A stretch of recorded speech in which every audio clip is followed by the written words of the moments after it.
안녕하세요. 같이 기도하시겠습니다.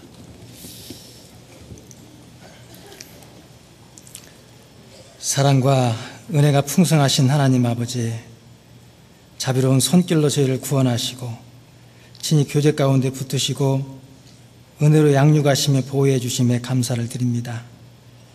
항상 교제 속에서 저희를 구원하신 은혜를 기억하게 하시고 그리스도인으로서 어떠한 삶을 살아야 되는지 마음에 새기고 살 수 있도록 도와주셔서 만나는 일마다 때마다 주님을 배우게 하시고 주님을 사모하는 열정을 가지고 남은 생에 주님과 복음을 위해 더욱 희생하고 수고를 아끼지 않도록 인도해 주시기를 원합니다. 이를 위해서 더욱더 합당한 삶을 살 수 있도록 저의 연약함을 주님 앞에 내어놓고 주님의 능력을 진심으로 구하며 주님만 의뢰할 수 있도록 도우시기를 원합니다.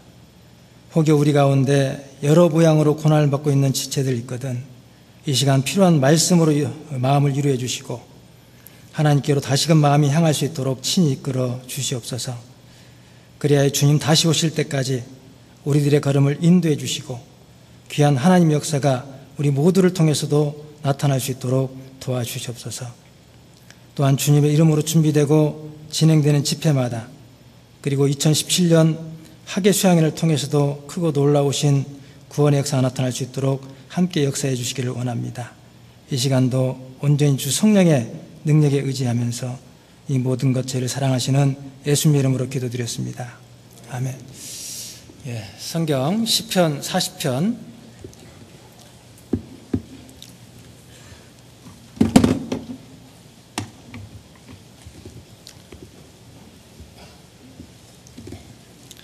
40편 2절입니다.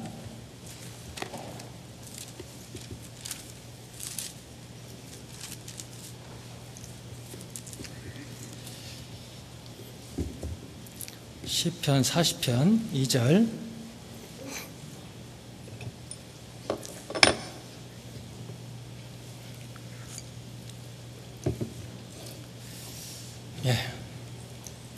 같이 읽겠습니다. 나를 기가 막힐 웅덩이와 수렁에서 끌어올리시고 내 발을 반석 위에 두사 내 걸음을 견고케 하셨도다. 그동안 평안하셨습니까? 감사합니다. 그동안 많은 분들이 기도해 주신 것에 대해서 진심으로 감사합니다. 그 많은 분들의 기도가 아니었으면은 제가 이제 이 자리에 설 수 없다는 걸 너무도 이렇게 잘 알고 있습니다. 다시 한번 이 자리를 빌어서 진심으로 감사를 드립니다. 오늘은 시편 40편을 중심으로 고난이 가져다 준 삶에 대해서 이렇게 정리를 좀 해보겠습니다. 이 시편 40편은 먼저는 구원받는 과정이 아주 잘 나타나 있습니다. 그래서 제일 먼저 자신의 비참한 상태를 정확히 깨닫게 되는 모습이 2절에 나와 있는데 2절에 보면 기가 막힐 웅덩이와 수렁, 즉 죄의 구렁텅에서 도무지 헤어나올 수 없는 상태입니다. 그리고 12절에 죄가 나의 머리털보다 많음으로 자기 죄를 철저히 인정하고 스스로 어찌할 수 없음을 고백하고 있습니다. 그리고 이제 두 번째, 하나님께 전적으로 의지하는 모습이 1절에 나오죠. 내가 여호와를 기다리고 기다렸더니 자기의 공로가 없기 때문에 오로지 하나님의 긍휼과 자비를 기다립니다. 그리고 세 번째, 구원이 나옵니다. 2절에 끌어올리시고 내 발을 반석 위에 두사. 성경에서 반석은 예수 그리스도입니다. 구원이 되시는 예수님. 그리고 네 번째, 구원받고 찬송을 부릅니다. 3절에 보면 새 노래 곧 우리 하나님께 올릴 찬송을 내 입에 두셨으니, 구원받으면 간증이 있고 찬송이 있게 됩니다. 그리고 다섯 번째, 순종하는 삶이 나오는데 8절입니다. 8절에 나의 하나님이여 내가 주의 뜻 행하기를 즐기오니, 주의 뜻 행하기를 즐기오니. 그러니까 구원을 받으면 즐거운 마음으로 순종하고자 합니다. 그리고 여섯 번째, 회중에 거하게 되는데 9절 대회 중에서, 즉 큰 무리 중에서, 신약시대로 말하자면 교회입니다. 교회에 거하는 거죠. 그리고 일곱 번째, 주의 의를 증거합니다. 9절에 대회 중에서 의의 기쁜 소식을 전하였나이다. 구원을 받으면 자연스럽게 복음을 전하고자 하는 열정이 생깁니다. 그 마음이 생깁니다. 그리고 끝으로 13절부터 17절에는 구원받았어도 여전히 어려움이 남아있기 때문에 은혜 위에 은혜를 구하는 다윗이 나옵니다. 이렇게 시편 40편에는 구원을 받는 전 과정이 아주 잘 나타나 있습니다. 그리고 더불어서 가장 기본적이고 가장 중요한 신앙의 교훈도 들어있는데 본문 2절을 다시 보시면 2절 나를 기가 막힐 웅덩이와 수렁에서 끌어올리시고 내 발을 반석 위에 두사 내 걸음을 견고케 하셨도다. 이 다윗이 만난 큰 고난을 기가 막힐 웅덩이와 수렁에 비유를 했습니다. 이 기가 막힐 웅덩이는 물살이 소용돌이 치는 깊은 계곡입니다. 수렁은 한 번 빠지면 헤어나기 어려운 늪지입니다. 거의 죽음에 가까울 정도로 아주 큰 위기였음을 알 수 있는데 이처럼 고난은 만만치가 않습니다. 그리고 고난은 겹쳐오기도 합니다. 그래서 물질도 끊어지고 건강도 끊어지고 관계도 끊어지고 자녀도 끊어지고 신앙도 끊어지고 나는 이만한데 문제는 이만합니다. 나는 작은데 고난은 큽니다. 그러니까 감당이 안 됩니다. 몸부림을 쳐봐도 감당이 안 됩니다. 그런데 중요한 것은 우리가 기억할 것은 이 고난은 은혜이고 축복입니다. 그래서 오늘 고난이 가져다 준 삶 5가지에 대해서 이 본문을 중심으로 정리를 해보겠습니다. 첫 번째는 성찰하는 삶, 두 번째는 의지하는 삶, 의지의 삶이고 세 번째는 찬송하는 삶, 그리고 순종하는 삶, 증거하는 삶, 순서대로 한번 살펴보겠습니다. 첫 번째, 다윗은 큰 고난을 통해서 성찰하는 삶을 살게 되었습니다. 12절, 40편 12절 무수한 재앙이 나를 둘러싸고 나의 죄악이 내게 미침으로 우러러 볼 수도 없으며 죄가 나의 머리털보다 많으므로 내 마음이 사라졌음이니이다. 죄가 나의 머리털보다 많으므로 내 마음이 사라졌음이니이다. 다윗은 고난을 통해서 자기가 얼마나 악한 존재인지를 알았습니다. 자기가 얼마나 약하고 얼마나 부족한 존재인지를 철저히 알게 되었습니다. 그래서 자기의가 사라졌습니다. 자기 과신도 사라졌습니다. 그래서 자기를 정확히 알게 된 겁니다. 17절에도 17절 나는 가난하고 궁핍하오나 영육간에 빈곤하고 부족한 상태, 물질적으로도 도덕적으로도 신앙적으로도 부족한 상태인 것을 정확히 알았습니다. 나로 나의 연약함을 알게 하소서. 자기를 알아야 변화가 됩니다. 자기를 알아야 성장이 됩니다. 계시록 3장에 라오디아 교회가 나오는데 나는 부자라 부유하여 부족한 것이 없도다. 그러니까 착각을 하고 있으니까 이제 자기를 알지 못하니까 더 이상 변화도 없고 성장도 없고 열매도 없습니다. 그 잠언 13장에도 스스로 부한 채 하여도 아무것도 없는 자가 있고 이 체하는 신앙이 있고 척하는 신앙이 있죠. 강한 척하고 잘난 척하고 아는 척하고 잘하는 척하고 하면 성장이 없습니다. 솔직하고 투명해야 되죠. 그 기자들이 그 산악인 그 어몽길에게 높은 곳에 올라가면 무슨 생각이 드느냐고 물었습니다. 그랬더니 하는 얘기가 7,000m, 8,000m 올라가면 뭐 고상한 생각이 들 것 같은가요?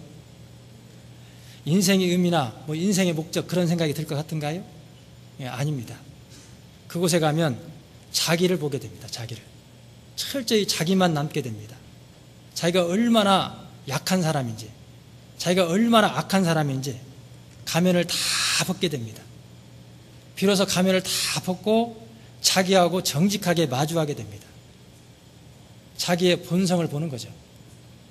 그런데 평생에 정확하게 자기를 직면해 보지 못한 사람들도 있습니다. 우리도 이제 이 큰 고난을 통해서 한 번은 자기를 봐야 됩니다. 겉으로는 아무 문제가 없는 것처럼 숨기면 고칠 수가 없잖아요. 솔직하게 자신을 드러내놓고 고침을 받는 신앙이 성숙한 신앙입니다. 약하면 약하다 그래야 됩니다. 아프면 아프다 그래야 됩니다. 넘어졌으면 넘어졌다 그래야 됩니다. 그리고 하나님의 은혜로 일어서면 더 은혜를 끼치는 거잖아요, 이게. 그런데 나는 아픈 것 없다, 약한 것 없다, 부족한 것 없다. 이제 우리가 가면을 쓰기 시작하면은 불편한 모임이 되고 하나 될 수가 없습니다. 그러니까 성숙한 신앙은 투명한 신앙이더라고요. 그렇게 해서 겉절이 신앙이 아니라 묵은지 신앙이 돼야 됩니다. 겉에만 화려한 것이 아니고 이 속에까지 배어있는 신앙. 그래서 그러려면은 정확히 먼저 자기 자신을 알아야 됩니다. 메네메네 되길 우바르신 달아보니까 부족하더라. 그래서 먼저는 정확히 자기 인식이 있어야 되고 그래야 자기 부족이 인정이 되고 그래야 수정이 변화가 되는 거거든요. 이 자기 성찰이 정말 중요한 겁니다. 그 고난이 찾아오면 이제 기본이 딱 드러나고 뿌리가 드러나고 중심이 딱 드러납니다. 기본이 잘 닦여 있고 뿌리가 깊이 박혀 있고 중심이 딱 잡혀 있는 사람들은 고난이 찾아와도 크게 흔들리지 않습니다. 크게 무너지지 않습니다. 그런데 기본이 부실하고 뿌리가 얇고 중심이 없는 사람은 크게 흔들리고 크게 무너져 버립니다. 그래서 기본을 다시 다잡아야죠. 그래서 뿌리를 더 깊이 박아야 됩니다. 무엇보다 중요한 것이 뿌리입니다. 잠언 12장 12절에도 의인은 그 뿌리로 말미암아 결실을 하느니라. 이 뿌리가 중요하다는 겁니다. 골로새서 2장에도 뿌리를 박으며 세움을 입어. 먼저가 있고 나중에 있죠. 뿌리를 먼저 깊이 박을 때 그 다음에 세움이 있는 거예요. 보이는 열매보다 보이지 않는 뿌리가 훨씬 더 중요합니다. 그래서 이 뿌리에 집중을 해야 됩니다. 뿌리에. 실제로 기도하고 실제로 말씀을 읽고 듣고 암송하고 묵상하는 가운데 어떻게든지 하나님의 임재를 체험해야 됩니다. 내 마음에서 내 삶 속에서 정말 하나님이 느껴지지 않고 있다라면, 하나님을 만나고 있지 못하다면, 정말 하나님을 놓치고 있다라면 다 잃어버린 겁니다. 다른 거 다 있어도 그 하나님 한 분을 놓치면 다 잃어버린 거예요. 아무것도 아닙니다. 그것이 진짜 침륜이죠. 무엇보다도 가장 애통해야 될 게 그거거든요. 무엇보다도 가장 먼저 하나님을 찾아야 됩니다. 하나님은 전능자셔요. 창조주십니다. 힘으로 할 것 같으면 당할 분이 없어요. 그런데 그분이 힘으로 할 것 같으면 우리가 꼼짝하겠어요? 만약에 주일날 교회를 안 나왔다. 하나님이 힘으로 할 것 같으면 당장 뭐 다리라도 하나씩 다 풀어놓을 수 있죠. 근데 그렇게 하던가요? 하나님 힘이 없어서 그렇게 안 할까요? 힘으로 하면 당할 사람이 없다니까요. 그런데 전능하신 창조주 그분이 왜 그 힘을 포기하고 이 낮고 낮은 곳에 오셔서 우리 모든 죄를 대신 담당하시고 십자가에서 그 몸이 갈기갈기 찢기시고 피 흘려 죽으심으로 그 큰 사랑을 나타내셨습니까? 힘으로 하면은 겉은 꺾입니다. 속이 안 꺾입니다. 그래서 이 속에서는 반발심이라는 게 생기잖아요. 그런데 그 큰 사랑을 나타내시고 오래 참으심으로 기다리셨습니다. 그 사랑이 내 마음을 꺾어놓은 거예요. 내 마음을. 그 마음이 꺾이니까 겉도 꺾이는 거거든요. 그 하나님의 사랑이 우리를 꺾어놓은 겁니다. 그래서 어떻게든지 그 사랑의 하나님이 느껴지도록 그 사랑의 하나님을 만날 수 있도록 매일매일 이 기본에 충실해야 됩니다. 누가복음 6장에 집을 짓되 깊이 파고 지으라고 되어 있거든요. 깊이 파고. 그래서 얕은 신앙이 돼서는 안 됩니다. 깊이 파야 됩니다. 그러려면은 깊게 파가지고 기초를 튼튼히 해야 됩니다. 많은 말씀 듣는 거 좋습니다. 많은 말씀 읽는 거 좋아요. 그런데 그렇게 하고 끝나면 말씀을 다 흘리게 됩니다. 잠시 은혜와 감동을 받고 끝나게 됩니다. 그런데 더 중요한 것은 정말 나의 말씀, 내 마음에 잘 새겨지고 모처럼 잘 박힌 말씀이 과연 있는가? 그런 말씀이 없다라면 말씀이 나를 붙잡을 수가 없습니다. 그래서 제가 해보니까 일주일에 많은 말씀이 아니라 딱 한 말씀이라도 딱 표대 말씀을 하나 딱 정해놓고 계속 그것을 깊이 생각하고 계속 반복해서 생각하는 가운데 저절로 이렇게 외워지도록 기도 가운데 그걸 계속 하는 겁니다. 그러면은 툭 치면 바로 나올 정도로 시간만 나면 생각을 해보셔요. 그리고 그 말씀을 그대로 순종해 보려고 그러고 적용해 보고 실천을 해 보셔요. 그러면 그 말씀이 어느덧 내 마음에 딱 새겨집니다. 그 말씀이 어느덧 나를 딱 붙잡아 줍니다. 그런 말씀이 쌓이고 쌓이면 말씀에 붙들리게 됩니다. 고난이 오면 묵상을 통해서 자기를 돌아보고 이 기초부터 다져야 됩니다. 다시.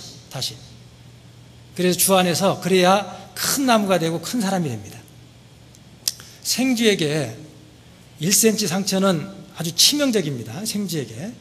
사람에게 1cm 상처는 평범합니다. 코끼리에게 1cm 상처는 이건 흠집에 불과하죠. 무슨 얘기입니까? 내가 커질수록 상처는 작아진다는 거예요. 그래서 상처가 생기면 긁어부스럼 만들지 말고 자기를 키우고 넓히면 됩니다. 자기가 큰 사람이 되면 돼요. 문제를 묵상하고 환경을 묵상하고 사람을 묵상하지 말고 말씀을 묵상해야 됩니다. 고난을 묵상하지 말고 하나님을 묵상해야 됩니다. 시선 처리를 잘해야 되죠. 시선을 바꿔야 됩니다.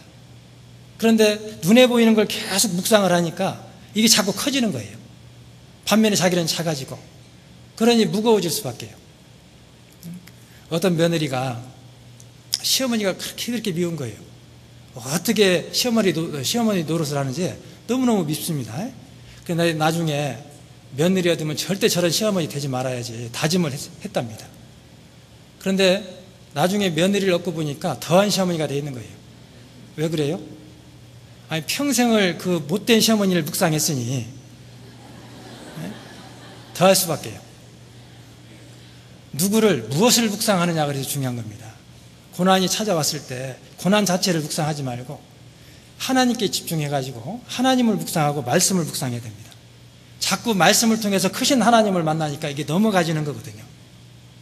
그래서 우리도 고난을 만나면은 다윗처럼 묵상을 통해서 자신을 성찰하는 삶을 살아야 됩니다. 두 번째, 다윗은 큰 고난을 통해서 의지하는 삶을 살게 되었습니다. 의지하는 삶, 시편 40편 4절입니다.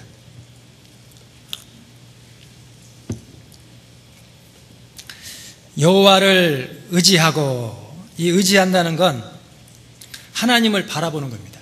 하나님을 앙망하고 하나님을 기다리는 겁니다. 1절에도 내가 여호와를 기다리고 기다렸더니 귀를 기울이사 나의 부르짖음을 들으셨도다. 기다리고 기다렸더니 이례적이고 일시적인 기다림이 아니라 반복적이고 지속적인 것이 중요하죠. 응답 받을 때까지 기다리는 것이 중요합니다. 물론 앞에 기다리고가 의미 없는 건 아니에요. 이 앞에가 있기 때문에 뒤에도 있는 거거든요. 그러나 기다리고만 하면 끝나면 안 돼요. 기다렸더니까지 가야 됩니다.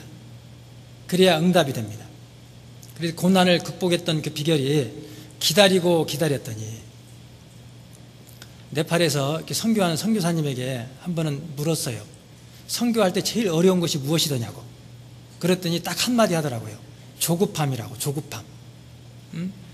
그런데 우리나라 사람들이 얼마나 조급해요, 이렇게. 그래서 초고속 인터넷 가입자가 제일 많은 나라가 한국. 느린 것을 못 참죠. 뭐든지 빨리빨리. 프린터기에서 이게 나오는 것을 1초만 기다리면 나오는데 그걸 못 기다려갖고 잡아 빼요, 이렇게. 커피 자판기에서 나오는 것을 못 기다려가지고 열어보는 민족은 한국밖에 없대, 이렇게. 그래서 기도에 특히 약하잖아요. 진득하게 기도하는 걸 잘 못하거든요. 그런데 그렇게 조급하면 가짜가 우리를 지배합니다. 진짜가 오지 않으니까 조급해져가지고 가짜로 딱 채워버리는 거죠. 모세가 시내산에 40일 있을 때 올라가 있으니까요. 이스라엘 백성들이 기다리다 못해가지고 진짜가 안 오니까 결국 금송아지 우상을 만들어가지고 가짜로 채워버렸습니다. 그걸 못 기다리니까 가짜로 대치를 한 거예요. 부흥도 그렇습니다. 부흥이 안 되면은 하나님 방법이 아니라 인간의 방법으로 채우는 거죠. 성령으로, 말씀으로는 채우지 않고 조직이나 프로그램으로 자꾸 채우면 부흥은 부흥인데 가짜 부흥이에요. 그게 필요 없다는 게 아니라 그게 본질은 아니란 얘기죠. 신앙도 그렇습니다. 기다리는 걸 잘못하는 사람은 겉은 하나님 건데 속은 자기 것이 딱 돼요. 모양은 있는데 능력은 없습니다. 물론 무조건 기다리라는 건 아닙니다. 하나님을 의지하고 기도하는 가운데 기대하면서 기다리는 거예요. 기도하면서 기대하면서 기다리는 겁니다. 하나님을 믿음으로 의지하고 가는 거죠.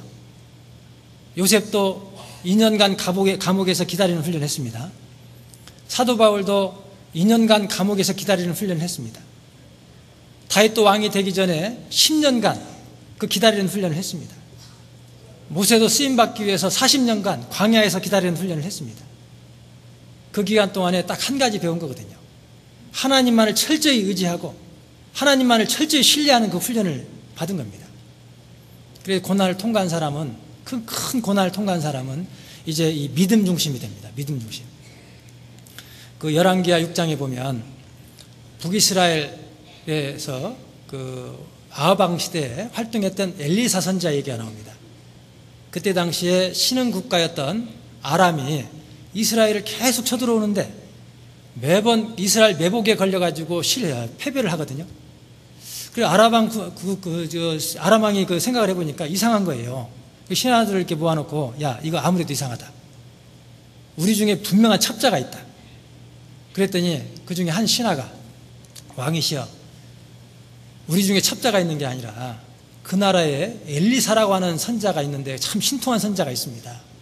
그런데 그 선지자가 우리가 침실에서 하는 얘기조차 모르는 게 없습니다.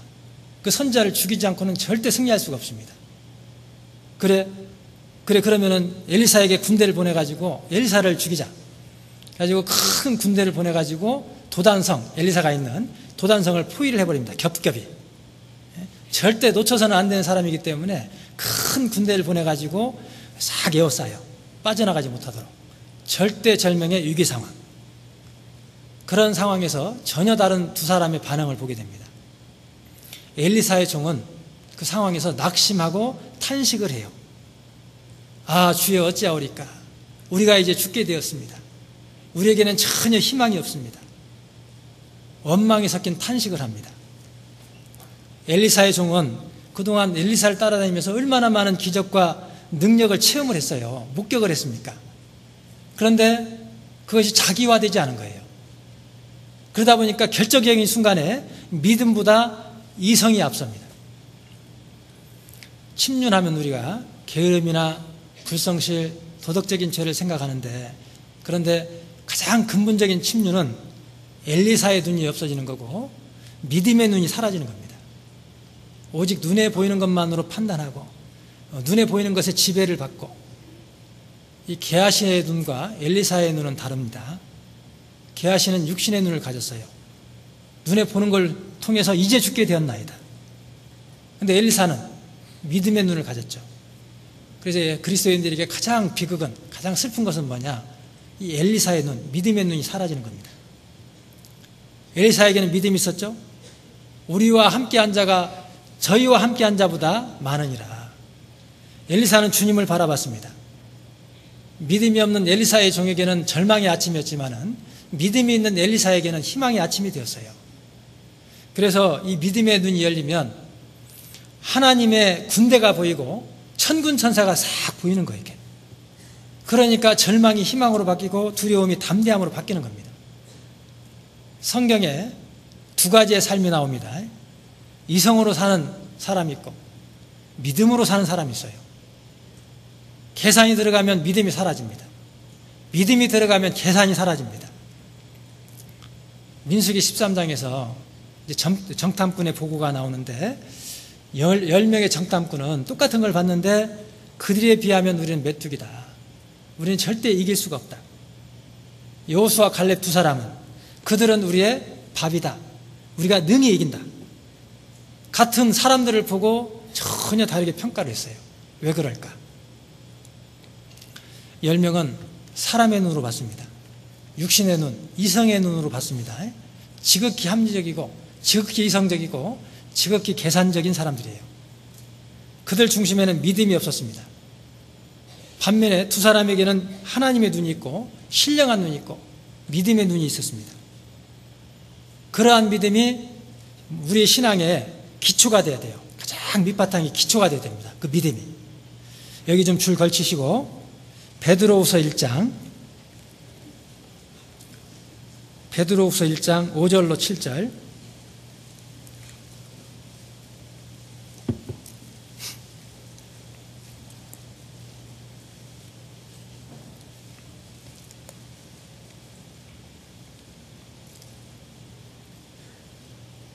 이러므로 너희가 더욱 힘써 너희 믿음의 덕을, 덕의 지식을, 지식의 절제를, 절제의 인내를, 인내의 경건을, 경건의 형제 우애를, 형제 우애의 사랑을 공급하라.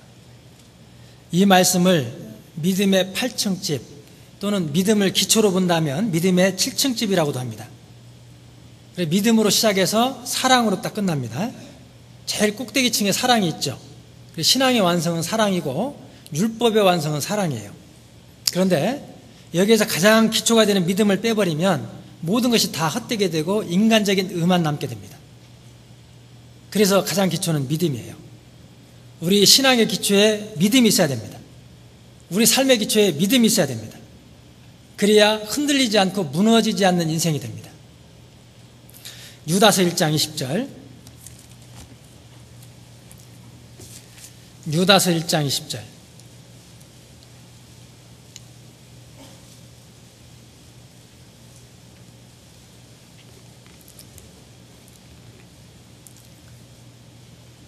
사랑하는 자들아, 너희는 너희의 지극히 거룩한 믿음 위에 자기를 건축하며 성령으로 기도하며. 지극히 거룩한 믿음 위에 자기를 건축하며. 그러니까 신앙의 기초는 믿음입니다. 이 믿음은 논리가 아니에요. 믿음은 이성적으로 상식적으로 이해가 안 되어도 전능하신 하나님 믿고 의지하고 그냥 순종하고 가는 겁니다. 믿음은 논리를 이렇게 초월하는 겁니다. 모든 일을 논리적으로 이성적으로 상식적으로 이렇게 생각하고 처리하는 것이 이렇게 반복이 되면 우리 삶 속에서 지극히 상식적인 것만, 지극히 이성적인 것만, 지극히 인간적인 결과만 보게 될 겁니다. 결국 거기서부터 믿음이 약해지는 거죠. 그래서 자기 생각이 때로는 이해가 안 되어도 믿음으로 하면은 주님이 능력을 이렇게 나타내십니다. 그런데 계산이 들어가면 믿음이 약해져요. 그리고 계산이 들어가면 상대방에게 강해집니다. 처음에는 양보를 하죠. 네 마음대로 해라. 그런데 딱 계산이 들어가면 이것만큼은 양보 못해. 그러니까 계산이 들어가면 강해지고 양보가 없어요. 애굽의 바로 왕도 모세가 하나님 백성들을 출애굽시키겠다고 하니까 마음이 탁 강팍해져가지고 탁 붙잡았잖아요. 노예 빠지면, 다 빠지면 누가 일을 하냐? 딱 계산을 해보니까 안 되겠다 싶으니까 딱 막아버리는 거죠. 처음에는 허락을 했다가 계산이 딱 들어가니까 강팍해지죠. 출산율이 떨어지는 중요한 이유 중에 하나가 아이에게 들어가는 비용이 점점 커지죠. 그러니까 아이를 하나 낳을수록 자기가 고생을 해야 돼요. 자기 삶을 포기를 해야 됩니다. 그러니까 자기를 위해서 아이를 적게 낳기도 하고 아예 안 낳기도 하고, 그렇게 계산이 딱 들어가니까 출산율이 탁 떨어지잖아요. 그런 것처럼 우리도 신앙생활을 계산적으로 하면 점차적으로 새로운 생명이 줄어듭니다. 그래서 어려워도 이 믿음으로 해야 됩니다. 계산이 들어가면 헌신할 수도 없고 주님을 위해 힘있게 살 수도 없습니다. 계산이 들어가면 열매도 사라지고 마음도 강팍해지고 기쁨도 사라지고 의무감만 남습니다. 믿음으로 사는 사람이 훨씬 능력이 있습니다. 믿음으로 사는 사람이 결국 승리합니다. 오직 의인은 믿음으로 말미암아 살리라. 신앙은 머리로 하는 거 아니고 이성으로 계산으로 되는 게 아닙니다. 그래서 머리 쓰지 말고 믿음 사용하라고, 계산하지 말고 믿음 사용하라고 하나님이 때로는 큰 고난을 주십니다. 야곱은 계산이 빠른 사람이고 약삭 빠른 사람인데 그래서 험한 세월을 이렇게 보내게 하신 거잖아요. 물론 계산이 전혀 필요 없다는 건 아닙니다. 먼저는 하나님에 대한 철저한 신뢰가 있어야 돼요. 그러니까 이성으로만 풀어가면 하나님 일과 하나님의 능력을 이렇게 제한할 수 있습니다. 계산대로 안 되는 것이 하나님 일입니다. 내 생각대로 안 되는 것이 하나님의 일입니다. 그래서 때로는 좀 계산을 내려놓고 생각을 내려놓고 믿음을 가져보라고 하나님이 고난을 주십니다. 우리 이성은 참 불완전하잖아요. 설거지를 여러 번 해줬는데 별로 안 해줬다고 기억을 합니다. 어쩌다 성질 한 번 냈는데 맨날 성질 낸다고 기억을 해요. 그런 것처럼 우리 이성은 불완전합니다. 요한복음 6장에서 예수님이 빌립을 시험을 했어요. 그래서 빌립에게 이르시되, 야, 우리가 어디서 이게 떡을 사가지고 이 사람들을 먹게 하겠느냐. 빌립이 대답합니다. 각 사람으로 조금씩 받게 할지라도 200데나리온의 떡이 부족하리이다. 이 빌립은 계산이 빠른 사람이죠. 그 계산을 빨리 해본 거예요. 여기 모인 사람들 중에 장정만 한 5천쯤 되니까 뭐 아이들 노약자들까지 하면은 한 2만 원 되겠다. 그 계산을 딱 해보니까 200데나리온의 떡으로도 부족하리이다. 은연중에 계산적이 돼버렸죠. 그런데 주님이 그 계산하라고 물어보신 거 아니잖아요. 믿음 사용하라고 물어보신 겁니다. 물론 예산을 세우는 건 필요합니다. 그러나 먼저 중요한 것은 믿음이 필요한 거예요. 믿음이. 지극히 거룩한 믿음 위에 자기를 건축하며. 육신의 건강의 핵심은 근육입니다. 근육인데 이 근육에서 육신의 힘이 나옵니다. 그래서 이 사람들이 근육을 키우는데 근육을 키우려면 강도 높은 운동이 필요해요. 근육은. 영혼의 건강의 핵심은 믿음입니다. 그래서 이 믿음에서 신앙의 힘이 나와요. 그리스도인들은 믿음을 키워야 됩니다. 그래서 하나님이 강도 높은 고난을 때로는 주셔요. 그렇게 믿음이 있으면 무슨 일이든지 해결할 수 있습니다. 믿음은 모든 것을 해결할 수 있는 마스터 키와 같습니다. 오직 의인은 믿음으로 말미암아 살리라. 그래서 무엇보다도 이 믿음이 자라야 됩니다. 믿음이 우리의 지혜고 우리의 능력이고 믿음이 최고의 무기입니다. 믿음이 있으면 은혜가 있고 평강이 있습니다.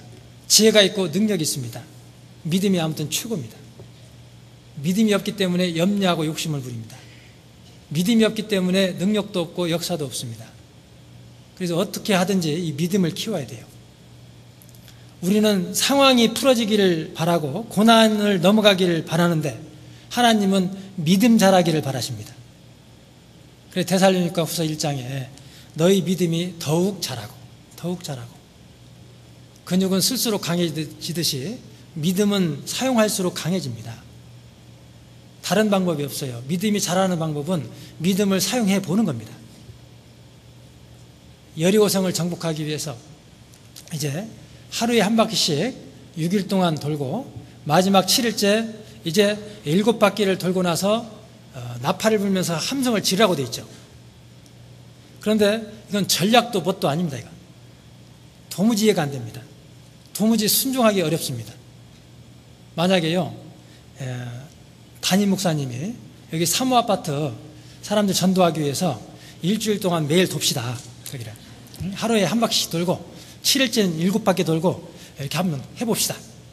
이해가 안 되더라도 입 딱 다물고 아무 소리 하지 말고 그냥 돌아봅시다. 그러셨다면 어떻게 하실래요? 첫날은 아마 호기심에 누가 나왔나 하고 오실 수도 있겠죠. 그런데 마지막 날은 아마 담임 목사님 혼자 도실 수도 있어요. 그러니까 순종이라는 게 자기 생각을 버린다는 게 그렇게 쉬운 것만은 아닙니다. 그래도 믿음으로 순종하니까 그 견고한 여리고성이 무너졌습니다. 히브리서 11장에 믿음으로 여리고성이 무너졌다. 믿음으로 무너진 겁니다. 여리고성과 같은 강팍한 사람들이 얼마나 많아요. 하계 때, 춘축의 수양회 때 그 여리고성과 같은 그 강팍한 사람들이 몰려오잖아요. 정말 저 사람 구원받으려면 기적이 필요하다 싶은 사람들이 막 몰려옵니다. 여기저기서. 그런데 그 하계 수양회는 정말 성령이 강하게 역사하기 때문에 여기저기서 막 여리고성이 무너지는 소리가 들리는 거예요. 이게. 전도 집회에도 여리고성과 같은 사람들이 올 수 있습니다. 저 사람 참 구원받기 힘들다. 미리 판단할 수 있어요. 그런데 저 사람은 안 돼. 제끼지 마시고 믿음으로 그래도 전하면은 그러면은 살아나는 거예요. 그러면 역사가 있어요. 살리는 것이 믿음입니다. 이기는 것이 믿음입니다. 요한일서 5장 4절입니다.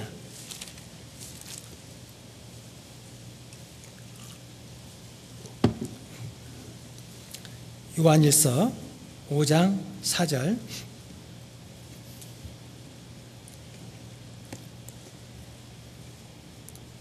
대저 하나님께로서 난 자마다 세상을 이기느니라. 세상을 이김은 이것이니 우리의 믿음이니라. 세상을 어떻게 이길 것인가? 답은 믿음입니다. 세상을 이김은 이것이니 우리의 믿음이니라. 고난을 어떻게 이길 것인가? 답은 믿음입니다. 근심 걱정을 어떻게 이길 것인가? 답은 믿음입니다. 시험과 유혹을 어떻게 이길 것인가? 답은 믿음입니다. 승리하는 방법은 오직 믿음밖에 없습니다. 그래서 열왕기상 19장에도 저가 이 형편을 보고 일어나 그 생명을 위하여 도망하여 그 형편을 보고서 도망했다. 엘리야는 형편을 보니까 아합과 이세벨이 두려워서 도망을 갔습니다. 마태복음 14장에도 바람을 보고 무서워 빠져 들어가는지라. 베드로도 바람을 보니까 무서워서 빠져 들어갔죠. 그런데 믿음은 형편을 보는 게 아니고 또 상황을 보는 게 아니라 믿음은 주님을 바라보는 거잖아요. 시선 처리가 중요하거든요. 무엇을 바라보냐? 오직 믿음으로 이길 수 있습니다. 그래 피하려 하지 말고 부딪혀서 믿음으로 이렇게 탁 넘어가야 됩니다. 피한다고 되는 게 아니에요. 피하면 다시 만나게 됩니다. 믿음으로 넘어가야 돼 이게.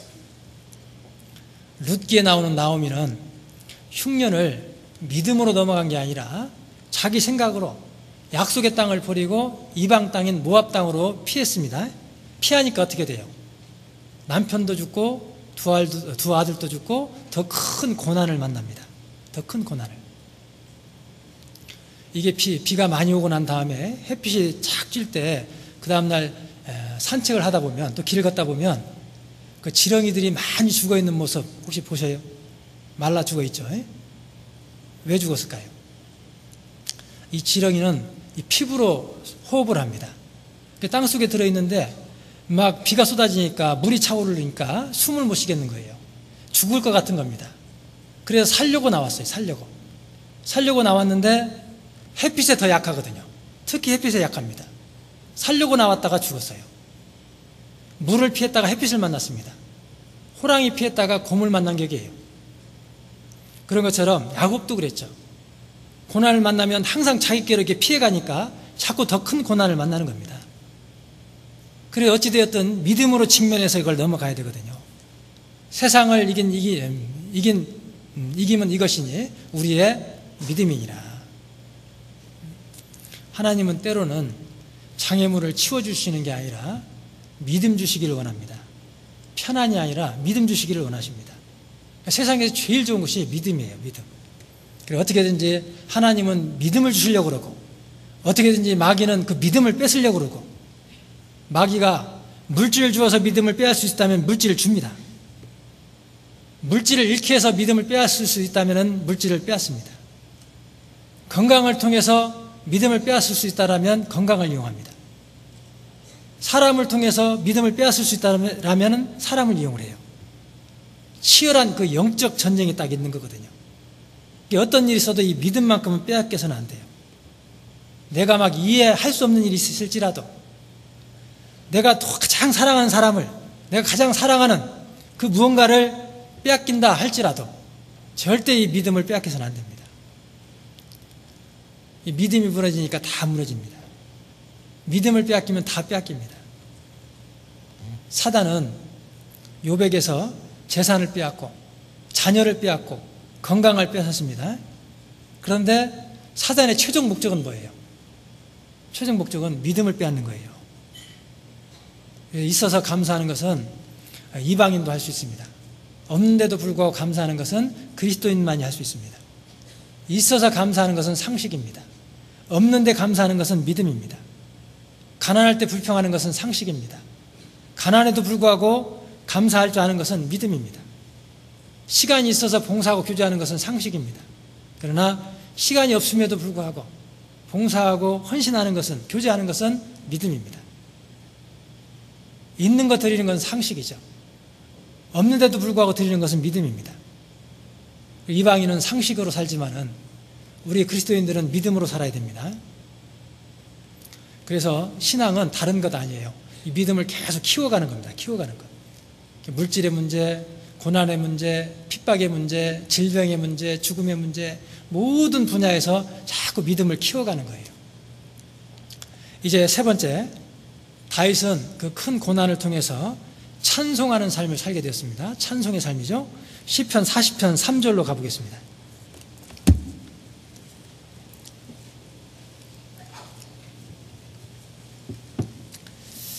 시편 40편 3절.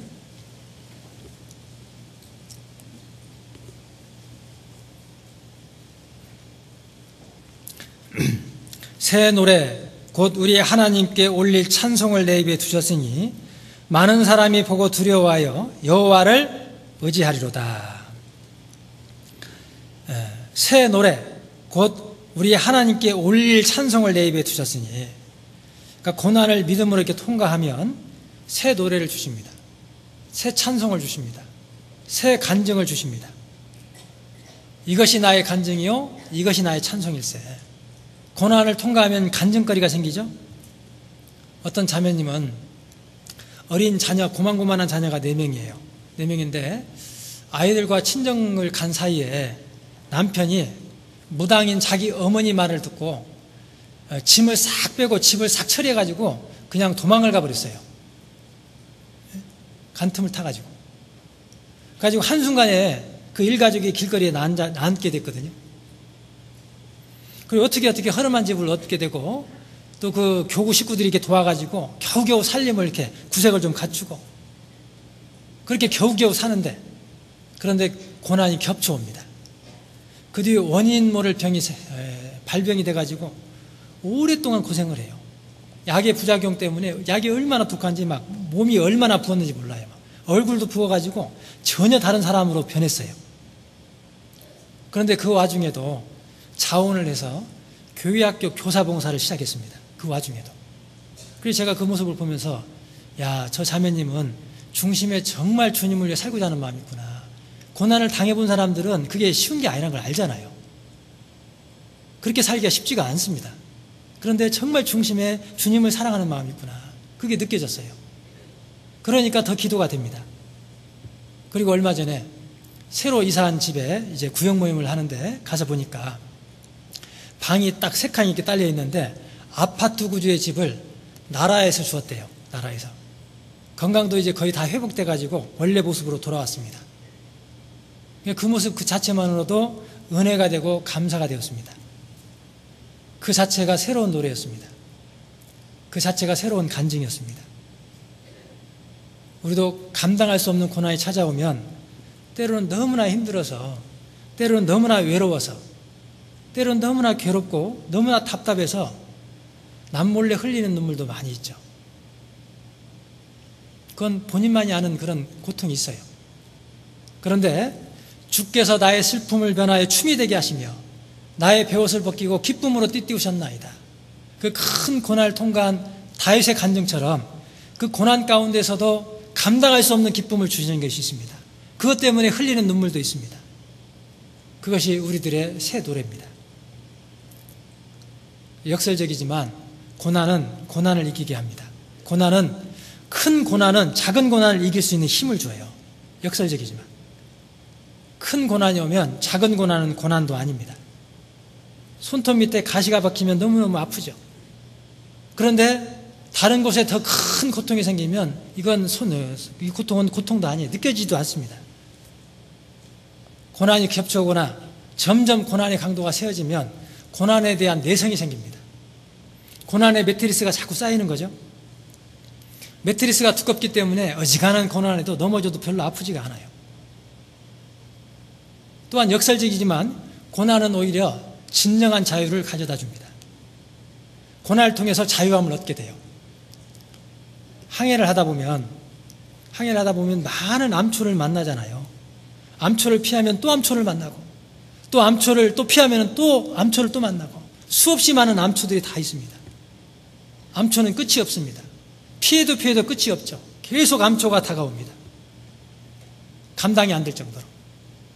그러면 어떻게 그 수많은 암초들을 어떻게 한 번에 넘어갈 수 있냐 이거예요. 아주 간단한 방법이 있죠. 아주 확실한 방법이 있습니다. 아주 간단합니다. 물의 수위를 높여버리면 되거든요. 수위가 높아지면 단번에 해결됩니다. 그래서 문제 붙들고 환경 붙들고 사람 붙들고 고난 붙들고 씨름하면 끝도 없어요. 그건 계속 고난은 찾아옵니다. 그런데 그걸 한 번에 해결하는 방법이 있죠. 성령의 수위를 높이면 돼요. 은혜의 수위를 높이면 돼요. 말씀의 수위를 높이면 됩니다. 그러면 단번에 넘어갑니다. 단번에 해결이 됩니다. 그래서 주변적이고 부수적인 걸 붙들고 씨름하지 말고 핵심적이고 본질적인 거, 가장 중요한 거, 그 핵심 붙들고 씨름을 해야 돼요. 그게 집중해야 됩니다. 핵심은 하나님 붙드는 거예요. 말씀 붙드는 겁니다. 하나님께 집중하면 고난이 작아져요. 고난이 힘해져요. 고난이 안 보입니다. 하나님만 보이게 돼요. 그러니까 거기에서부터 하나님 주시는 평강이 있거든요. 거기서부터 하나님 주시는 기쁨이 있습니다. 하나님 붙드는 거죠. 하늘 높이 구름 위로 이렇게 올라가 버리면, 구름 위로 올라가 버리면 날씨의 영향을 받지 않아요. 환경의 영향을 받지 않습니다. 사람의 영향을 받지 않습니다. 자유롭게 됩니다. 그것이 우리의 새 노래가 되어야 됩니다. 그것이 우리의 간증이 되어야 됩니다. 우리가 지치는 이유가 있습니다. 아주 간단합니다. 아주 명백합니다. 받는 것이 없으니까 지치는 겁니다. 우리 힘으로 하니까 지치는 거예요. 오직 여호와를 앙망하는 자는 새 힘을 얻으리니, 오직 하나님만을 바라보고 하나님만을 의지하고 하나님만을 기뻐하는 사람들에게 새로운 힘, 내 안에 없던 그 힘을 하나님이 부어주시죠. 그리고 무엇보다도 힘을 먼저 얻고 새롭게 하고 그 다음에 주님의 일을 하는 겁니다. 그러지 않으면 누구든지 피곤하고 누구든지 넘어집니다. 힘을 받는 것이 신앙생활의 또 비결입니다. 사도행전 17장 28절,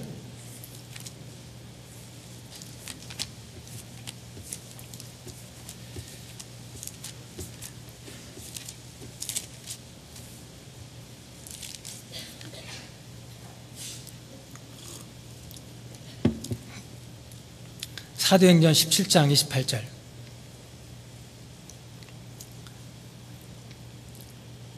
우리가 그를 힘입어 살며 기동하며 있느니라. 그를 힘입어 살며. 이것이 신앙생활의 최고의 비결입니다. 힘을 입느냐 못 입느냐에 따라서 우리의 지혜가 결정되고 능력이 결정되고 열매가 결정됩니다. 그를 힘입어, 이것을 항상 기억해야 됩니다. 주님이 함께 하시고 주님을 힘입어 살면은 고난 중에도 기뻐할 수 있는 힘을 주십니다. 골로새서 1장에 내가 이제 너희를 위하여 받는 괴로움을 기뻐하고, 받는 괴로움, 자기를 위해서가 아니라 너희를 위하여, 복음을 위하여 받는 괴로움을 기뻐했다. 사도 바울의 간증이죠. 이 골로새서는 로마의 감옥에서 사도 바울이 썼던 거거든요. 그런데 그 괴로움을 오히려 기뻐했다. 그 고난을 오히려 기뻐했다.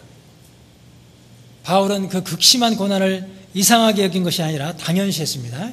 아니, 더 나아가서 기뻐했습니다. 어떤 청년 자매인데 교회 안에 오래 있으면서도 말씀을 그렇게 들으면서도 구원을 못 받는 거예요. 그래서 그 이유를 들어보니까 좀 특이한 생각을 갖고 있어요. 보통은 우리는 지옥 가는 것이 당연하다 그러잖아요. 당연하다. 그래야 구원받는데 자기는 지옥 가는 것이 억울하다 그러는 거예요. 억울하다.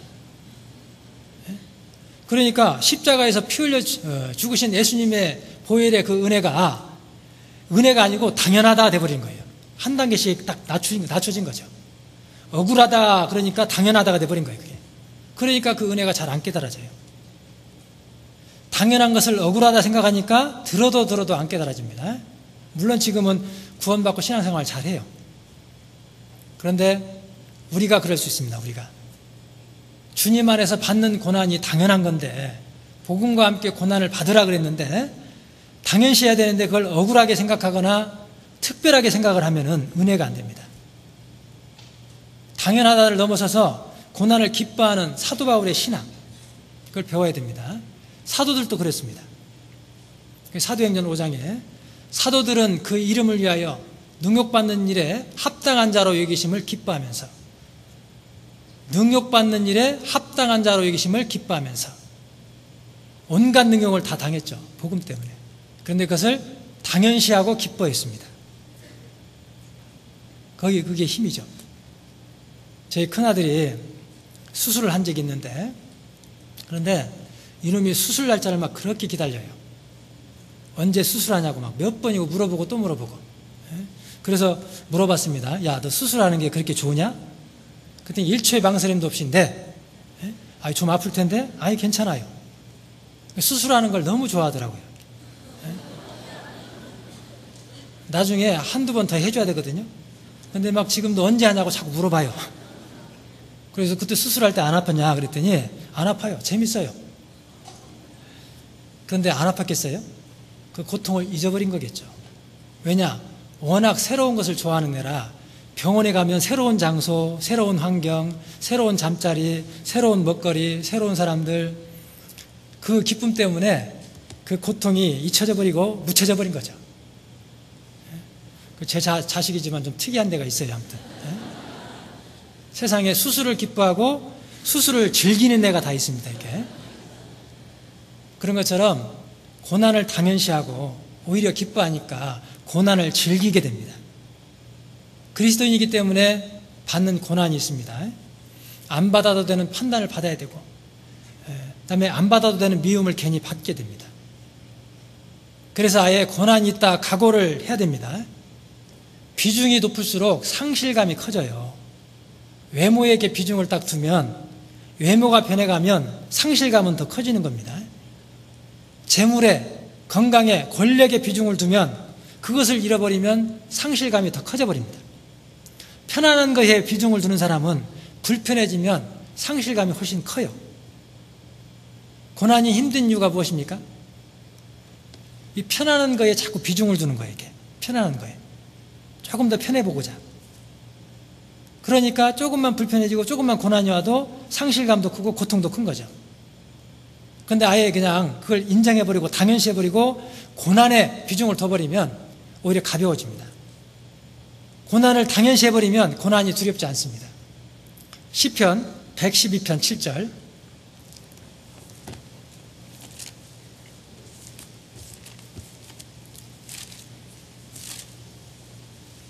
시편 112편 7절.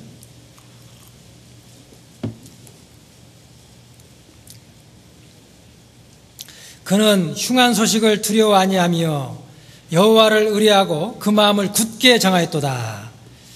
그는 흉한 소식을 두려워 아니하며, 악인은 사소한 비난에도 두려워 떨지만 의인은 어떠한 충상모략에도 두려워하지 않고 평안히 거할 수 있다는 겁니다.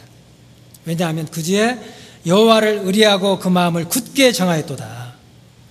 눈에 보이는 것을 의지하지 않고 하나님만을 의지하고 아예 마음을 굳게 정하고 주님을 위해 살면은 흉한 소식조차 두렵지 않습니다. 고난이 찾아오면 그래서 도망하고 피할 것이 아니라 그럼 언젠간 다시 찾아옵니다. 고난을 받아들이고 친구처럼 안고 가야 돼요. 고난과 뒹굴면서 가야 됩니다. 그러면 어느덧 내가 다듬어져 있고 단단해져 있어요. 보석이 되어 있습니다. 주의 용사가 그냥 만들어지는 게 아닙니다. 고난 없이는 주님을 살 수도 없고 주님의 역사가 나타날 수도 없어요. 그런데 우리는 고난을 주저주저 하잖아요. 무서워합니다. 살짝 한 발만 딱 담그고, 그러니까 자꾸 고난에 매이게 되고 고난을 두려워하게 돼요. 오히려 고난 속으로 그냥 당연시하면서 기뻐하면서 들어가 버리면 자유함이 있어요. 제가 언젠가요, 주일날 외부 설교 갔다가 돌아왔는데 마침 여름이었는데 한여름에 야외교제를 갔더라고요. 그래서 옷 갈아입을 틈도 없이 따라 나섰어요. 그 양복을 입었으니까 좀 부자연스럽죠. 그래서 바지가랑이를 좀 걷어가지고 그 물 가로만 이렇게 왔다 갔다 이렇게 혼자 물놀이를 하고 있는데 어떤 형제님이 한 바가지 그냥 끼얹은 거예요. 이왕 버린 몸이 됐죠 이제. 근데 그때부터는 어때요? 아, 편하더라고요. 자유로워요. 마음껏 그냥 막 양복이 젖든 말든 그 속에 들어가서 물놀이를 했죠. 고난이 그와 같습니다. 그 고난 언저리에만 자꾸 이렇게 걸쳐 있으면 고난이 두렵고 무섭고 그래요. 그런데 그냥 고난 속으로 아예 들어가 버리면 오히려 가벼워집니다. 가벼워져요. 대전에 있는 어느 고등학교에 갔다가 그 벽부에 붙어 있는 한 편의 시를 보았습니다. 제목은 막박맞기. 내용은 아주 간단해요.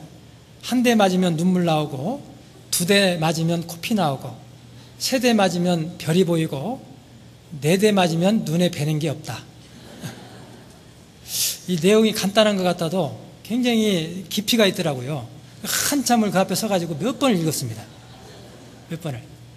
그 고난을 통해서 훈련받은 사람은 눈에 뵈는 게 없으니까 용감해지잖아요. 한 대 맞을 때, 두 대 맞을 때, 세 대 맞을 때, 네 대 맞을 때가 다르죠? 맞아보면 다르거든요, 이게. 그러니까 어지간한 것은 고난 같지도 않아요. 어지간한 것은 문제 같지도 않습니다. 어떤 자매는요, 10년 이상 너무 없이 살다 보니까 당연해졌대요, 없는 게. 당연해져서. 그러니까 어지간히 없는 것은 힘들지도 않더래요. 인생은 고난을 위하여 났나니, 어차피 고난이 있는데 누굴 위해서, 무엇을 위해서 고난을 받을 것이냐. 주님을 위해서, 교회를 위해서, 복음을 위해서 가치 있는 고난을 받아야 됩니다. 그리고 고난 중에서 우리 삶 속에서, 우리 입에서 새 노래가 그쳐서는 안 됩니다. 그럴 때 그 사람을 통해서 또 다른 사람들이 주님을 의지하게 되는 그런 역사가 나타나요. 줄 걸친 대로 다시 돌아가셔서 시편 40편 3절 중반부에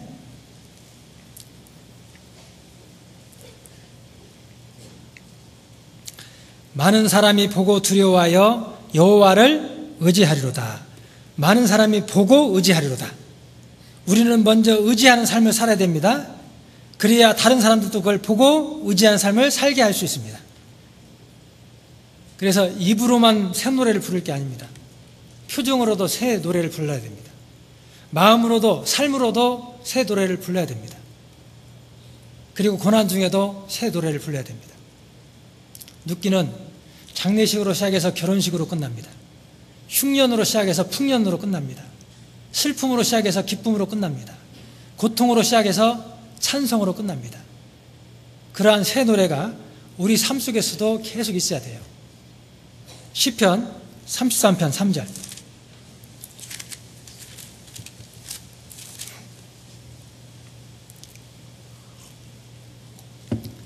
새 노래로 그를 노래하며, 새 노래로 그를 노래하며. 시편 34편 1절. 시편 34편 1절입니다.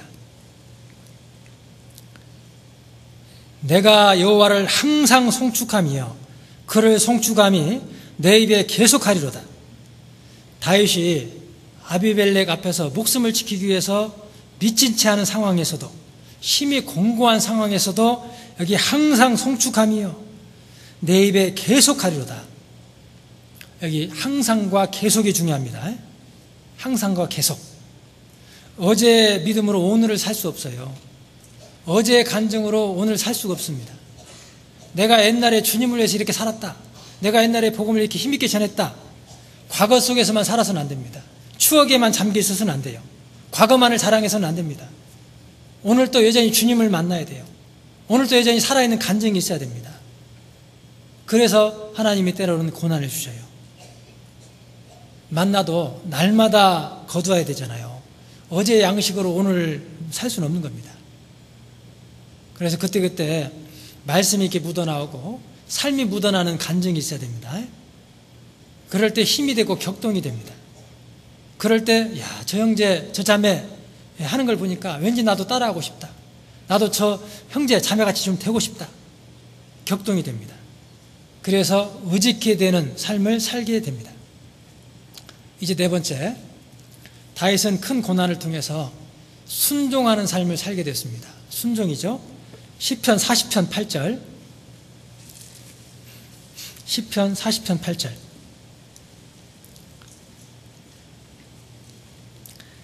나의 하나님이여, 내가 주의 뜻 행하기를 즐기오니 주의 법이 나의 심중에 있나이다 하였나이다. 내가 주의 뜻 행하기를 즐기오니. 공부도 즐기는 사람은 당할 수가 없습니다. 순종도 즐기는 사람을 당할 수가 없어요. 마귀가 당하지 못하죠. 다윗은 그 큰 고난을 통해서 때론 넘어져 보기도 했지만은 큰 고난을 통해서 순종을 즐기는 사람이 되었습니다. 히브리서 5장에 그가 아들이시라도 받으신 그 고난으로 순종함을 배워서 예수님도 그 고난을 통해서 순종을 즐기는 법을 배웠습니다. 신앙생활은 아주 단순하고 간단한데 왜 이렇게 복잡해지냐? 이유는 아주 간단하죠. 불순종 때문입니다. 삶이 외롭고 괴롭고 무겁고 답답하다라고 하면 다른 방법 없어요. 그냥 순종으로 돌아가야 됩니다. 순종으로. 그러면 삶이 풍성해져요. 삶이 즐거워집니다. 삶이 가벼워집니다. 다른 것 없어요. 순종이 또 최고입니다. 순종이. 요한복음 13장 17절. 요한복음 13장 17절.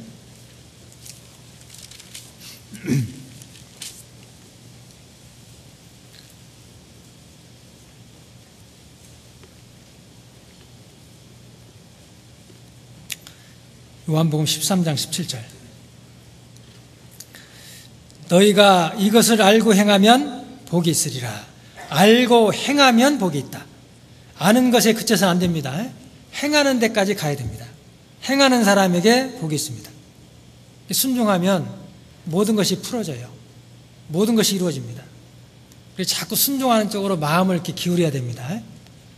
내가 주의 율례를 길이 끝까지 행하려고 내 마음을 기울였나이다. 다른 것 말고 순종하는 데 마음을 자꾸 기울여 보셔요. 이렇게 기울이다 보면 결국 나중에 순종을 즐기게 됩니다. 그렇게 기울이다 보면 순종이 넘치는 사람이 돼요. 빌레몬서 1장 21절에 너가 나의 말보다 더 행할 줄을 아노라. 나의 말보다 더 행하는 사람. 맡긴 것만큼도 못하는 사람도 있고 맡긴 것만큼만 하는 사람도 있고 맡긴 것 이상으로 하는 사람도 있죠. 그 이상으로 순종하려면 즐기는 방법밖에 없거든요. 아가서 7장에 술람미 여인이 머리털을 긴 머리에 자색빛으로 표현을 했습니다. 성경에서 긴 머리는 순종입니다. 순종. 권위 아래 순종하는 것. 자색빛은 왕이 입는 옷이죠. 왕이. 귀족이 입는 옷이거든요. 그러니까 순종은 순종인데 순종하는 사람 중에 더 순종하는 사람들.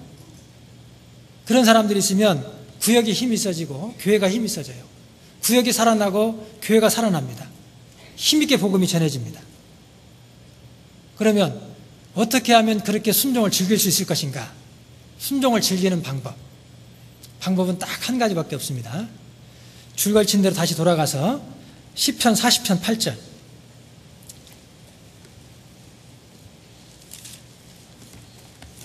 시편 40편 8절. 나의 하나님이여 내가 주의 뜻 행하기를 즐기오니 주의 법이 나의 심중에 있나이다. 주의 법이 나의 심중에 있나이다. 중심에 하나님의 법이 있으니까 즐겁게 순종하잖아요. 위대한 신앙이 되고 위대한 인생이 됩니다. 이 심중, 중심이라는 말이 아주 기가 막힌 표현이에요. 이 중심, 마음 중의 마음. 중심에 무엇이 있느냐가 정말 중요합니다. 중심에 감정이 있는 사람은 감정의 지배를 받거든요. 중심에 이성이 있는 사람은 이성의 지배를 받습니다. 중심에 신앙 있는 사람은 신앙의 지배를 받고 말씀이 있는 사람은 말씀의 지배를 받아요. 무엇보다도 이 중심이 중요합니다. 이 중심이 흐트러지거나 잘못되면 삶 전체가 다 무너져요.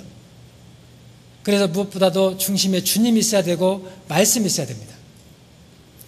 민수기 2장 2절.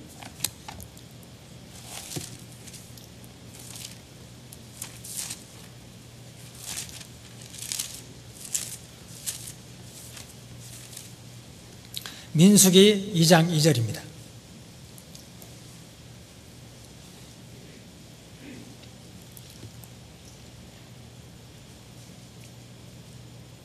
이스라엘 자손은 각각 그 기와 그 종족의 기호 곁에 진을 치되 회막을 사면으로 대하여 치라.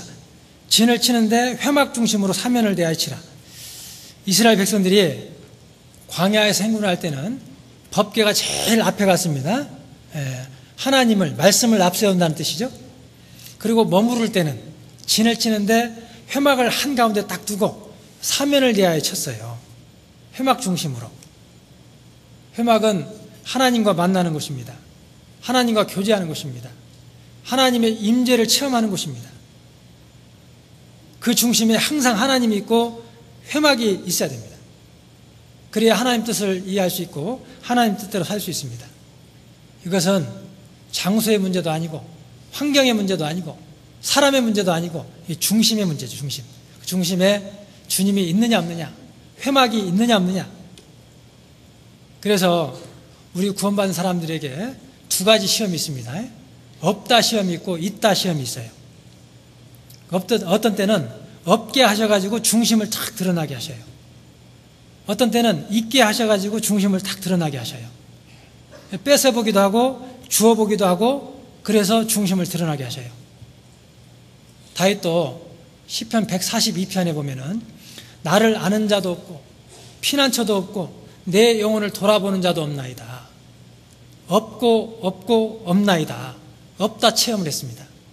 10년 이상을 그 없다 체험을 해가지고 중심을 착 드러낸 거예요.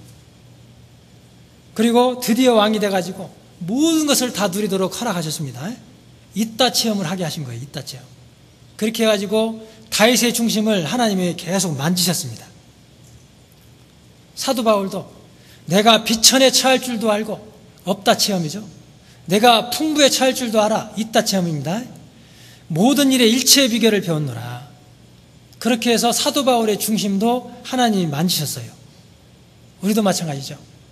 때론 곤고를 통해서, 때론 형통을 통해서, 때론 빈곤을 통해서, 때론 풍부를 통해서 계속 우리 중심을 드러나게 하시고 계속 우리를 중심을 만지셔요. 하나님이.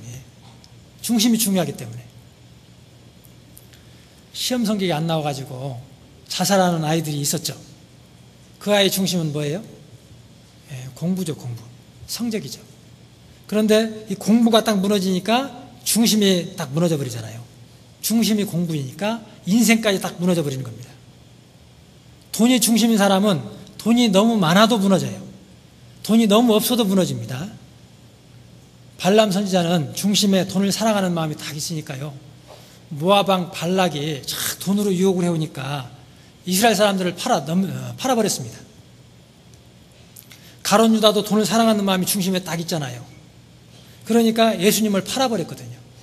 그리고 인생이 다 무너져 버렸어요. 건강이 중심인 사람은 건강을 잃으면 다 무너지죠. 흔들립니다. 자녀가 중심인 사람도 있죠.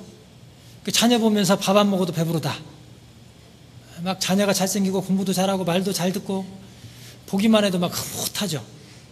그런데 어느 순간 중심에 자녀가 딱 있는 거예요. 그러니까 자녀가 잘못되면 부모도 못 견디고 막 흔들려요. 자녀가 넘어지면 같이 넘어집니다. 그것이 우상이죠. 하나님 중심이 돼야 되는데 다른 것 중심이 되는 게 우상이잖아요. 아브라함에게 가장 귀하게 여기는 그 아들 이삭이 있는데 그 이삭을 달라고 했습니다. 무슨 얘기입니까? 중심을 묻는 거예요. 중심을. 너의 중심이 지금 무엇이냐? 너의 삶의 목적이 무엇이냐? 묻는 겁니다. 힐링 캠프에 나와가지고 그 박진영 씨가 몇 가지 얘기를 했죠. 그래서 청년 때는 돈이 최고인 줄 알고 3년 동안 막 열심히 돈을 벌어가지고 청담동에 20억짜리 빌딩을 하나 샀대요. 지금 뭐 시가로는 한 200억 간다는데. 그렇게 해가지고 어쨌든 인생의 33%를 딱 채웠대요. 그런데 채워보니까 행복도 없더라. 만족도 없더라. 그래서 이제는 명예가 있잖아요. 명예. 그 아시아 사람으로 빌보드 차트에 오른 사람이 없거든요. 그런데 이 박진영 씨가 흑인 음악을 해가지고 빌보드 차트에 세 곡이 올라갔어요. 그래가지고 명예를 해가지고 66% 딱 채웠습니다. 그렇게 채워보니까 여전히 행복도 없더라. 만족도 없더라. 그래서 그 다음에가 자선사업이었죠. 이타적인 삶. 그렇게 99%를 채웠습니다. 그런데 그렇게 채워도 행복도 없더라. 만족도 없더라. 그리고 채워도 채워지지 않는 1%가 있더라. 그것은 하나님과의 문제다. 하나님과의. 나는 그분이 누구인지 알고 싶다라고 끝맺음을 했습니다. 박진영 씨 그 얘기 핵심이 뭐예요? 핵심이. 결국 중심 얘기거든요. 중심. 돈이 중심이 되어도, 명예가 중심이 되어도, 이타적인 삶이 중심이 되어도 행복도 만족도 없더라. 그 얘기잖아요. 중심에 가짜가 있을 때 인생의 허무함을 얘기한 겁니다. 중심에 진짜가 있어야 참 행복도 있고 참 만족도 있다란 얘기예요. 그런데 중심에 진짜가 있으면 있어도 그렇게 기쁘지 않아요. 없어도 그렇게 슬프지 않습니다. 중심이 딱 하나님이면 육신적으로 안 풀려도 그렇게 슬프지는 않아요. 육신적으로 잘 풀린다고 그렇게 기쁘지도 않습니다. 그래서 없다 체험과 있다 체험을 통해서 하나님 중심으로 쫙 만들어 가거든요. 중심에 하나님이 딱 있으면, 말씀이 있으면 넘지 못할 산이 없고 건너지 못할 강이 없는 거예요. 그래서 민수기를 통해서도 중심이 얼마나 중요한지를 계속 반복 배우는 겁니다. 이스라엘 백성들이 광야에서 배운 것이 아주 단순하잖아요. 회막 중심, 하나님 중심이 얼마나 중요한지를 반복해서 배운 거거든요. 중심이 하나님이 아니면 다 무너진다. 그거 반복해서 배운 겁니다.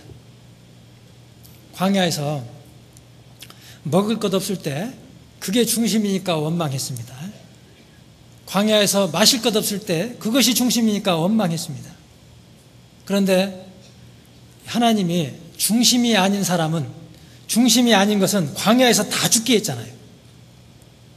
그래서 육신을 쳐서 자꾸 하나님 중심으로 가라고. 가나안 땅에 들어가서도 배우는 것은 아주 간단하죠. 여리고성에서 하나님 중심으로 하니까 이기더라 이거예요. 중심 잡으니까 이기더라. 그런데 아이성에서는 중심이 흐트러지니까 지더라요. 사사기에서는 자기 소견이 중심이 딱 되니까 소견이 옳은 대로 하니까 다 무너지더라. 자기가 중심이고 자기 생각이 중심이고 자기 욕심이 중심이고 진짜 중심이 없어지고 가짜 중심이 딱 채워지니까 다 무너지고 다 지더라. 그러니까 다른 민족의 지배를 받더라. 세상의 지배를 받더라. 결국 그 얘기입니다. 아주 간단한 얘기죠. 그래서 하나님의 관심은 우리들의 중심에 있어요. 겉으로 드러나는 게 아니라 그 중심 중에 중심. 그건 어지간해서는 잘 안 드러나죠. 때로는 그래서 큰 고난을 통해서 중심을 드러내십니다. 무엇을 잃느냐, 무엇을 얻느냐는 두 번째 문제예요. 사람은 외모를 보거니와 나 여호와는 중심을 보느니라. 그 중심을 보느니라. 관계도 중심의 문제입니다. 복음 중심이 되고 하나님 중심이 되면 다른 문제가 작아집니다. 그런데 왜 자꾸 다툼이 생기고 갈등이 생기고 넘어지고 실족하느냐? 중심의 문제예요. 그게 더 커져 있기 때문에 중심이 가짜로 채워져 있으니까 자꾸 다투게 되거든요. 중심에 다른 게 들어오니까 흔들리게 됩니다. 내가 중심이 되고 내 이성이, 내 감정이, 내 욕심이 중심이 되니까 자꾸 다툼이 생기고 갈등이 생기고 무너지고 꼬이고. 그런데 주님 중심이 되고 주님 뜻이, 복음이 중심이 되면 다 세워지고 풀리고 하나가 됩니다. 이렇게. 신앙도 중심의 문제입니다. 그 다윗은 어떻게든지 하나님 중심으로, 말씀 중심으로 가려고 했던 거예요. 그것이 회복이고 그것이 부흥입니다. 시편 132편 3절로 5절.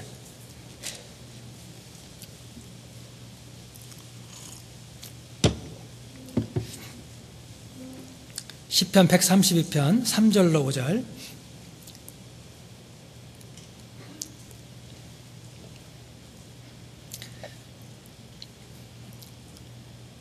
내가 실로 나의 거하는 장막에 들어가지 아니하며 내 침상에 오르지 아니하며 내 눈으로 잠들게 아니하며 내 눈꺼풀로 졸게 아니하기를 여호와의 처소 곧 야곱의 전능자의 성막을 발견하기까지 하리라 하였나이다. 성막을 발견하기까지. 성막은 하나님의 임재를 상징하고 하나님이 우리와 함께 하심을 설명합니다. 다윗은 여호와의 성막을 발견하기까지 안락한 삶을 포기하겠다는 거예요. 성막을 발견하기까지 장막에 들어가지도 않고 침상에 오르지도 않고 잠을 자지도 않고 졸지도 않고 그 무엇도 하지 않고 오로지 하나님의 임재를 느낄 때까지 하나님만 찾겠다는 거예요. 하나님의 임재가 느껴지기까지 하나님께만 집중하겠다는 겁니다. 19세기의 복음 전도자였던 찰스 피니는 하나님의 일을 하는데 마음이 식어지고 차가워지면 아무것도 안 했어요. 다 내려놓고 오로지 기도에 집중하고 말씀에 집중하고 하나님께 집중을 했습니다. 그 마음이 뜨거워지고 마음에서 열정이 생기고 그리고 나서 또 하나님의 일을 했습니다. 먼저가 있고 나중에 있는 거죠. 그래서 모든 것을 이 말씀 중심으로 해야 됩니다. 그래서 말씀이 중심이 된 교제, 말씀이 중심이 된 봉사, 말씀이 중심이 된 신앙, 흔들리지 않죠. 모든 문제의 원인은 그래서 사람이나 환경이 아니라 다만 내 마음에 말씀이 없고 잘 박힌, 잘 새겨진 말씀이 없기 때문에 말씀보다 자기가 앞서가게 되고 거기서부터 모든 문제가 생깁니다. 그리고 살다가 문제가 생기면 다시 말씀으로 돌아가야 돼요. 살다가 무거워지면 다시 말씀으로 돌아가야 됩니다. 최우선적으로 말씀을 앞세워야 됩니다. 말씀에 붙잡힐 때까지 말씀을 계속 붙들어야 돼요. 한번 넘어져 본 경험이 있는 분들은 이 말씀이 자기를 살렸고 말씀이 자기를 일으켜 세웠다는 것을 잘 압니다. 근데 말씀이 들리지 않는다, 침륜이죠. 그래서 요즘 말씀이 잘 안 들린다 그러면은 돌이키고 이 말씀에 집중을 해야 돼요. 말씀이 딱 들어가면 마음이 새로워지고 인생이 새로워지고 관계도 새로워지고 신앙도 새로워집니다. 말씀은 새롭게 하는 힘이 있고 든든히 세우는 힘이 있습니다. 사도행전 20장 32절, 사도행전 20장 32절입니다.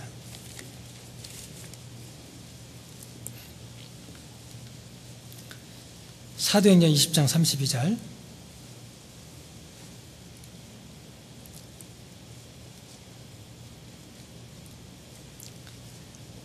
지금 내가 너희를 주와 및 그 은혜의 말씀께 부탁하노니 그 말씀이 너희를 능히 든든히 세우사 거룩히 하심을 입은 모든 자 가운데 기업이 있게 하시리라.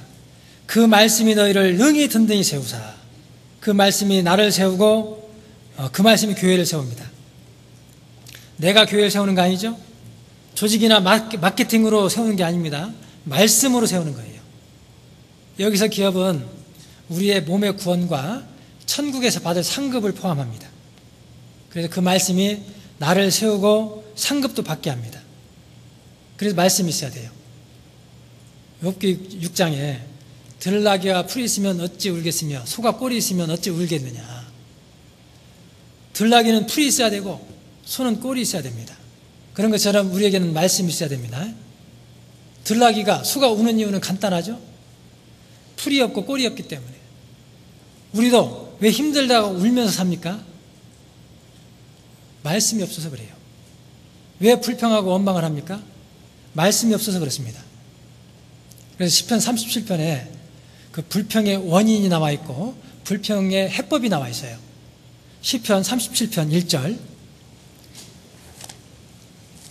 시편 37편 1절.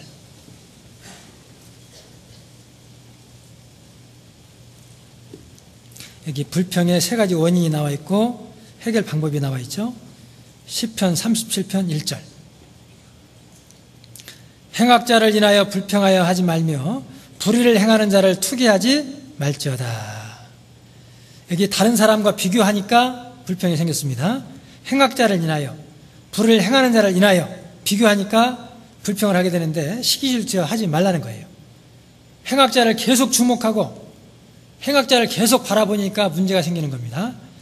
또 5절. 너의 길을 여호와께 맡기라. 저를 의지하면 저가 이루시고. 두 번째는 맡기지 못하니까 불평이 생깁니다. 그래서 맡기라는 거죠. 또 7절에 여호와 앞에 잠잠하고 참아 기다리라. 자기 길이 형통하며 악한 길을 이루는 자를 인하여 불평하여 말지어다. 기다리지 못하니까 또 불평이 생겨요. 그러면 이러한 불평을 어떻게 극복할 수 있느냐? 근본적인 방법도 딱 한 가지밖에 없어요. 31절입니다. 31절 같이 읽겠습니다. 그 마음에는 하나님의 법이 있으니 그 걸음에 실족함이 없으리로다. 불평하고 실족하는 여러 가지 이유가 있지만 근본적인 이유는 그 마음에 말씀이 없는 거예요. 말씀의 중심에 있으면 잠시 흔들리도 넘어지진 않습니다. 내 지혜로, 내 의지로, 내 힘으로 이겨내는 것 아닙니다. 말씀이 있어야 돼요. 말씀이 없으니까 결국 넘어집니다.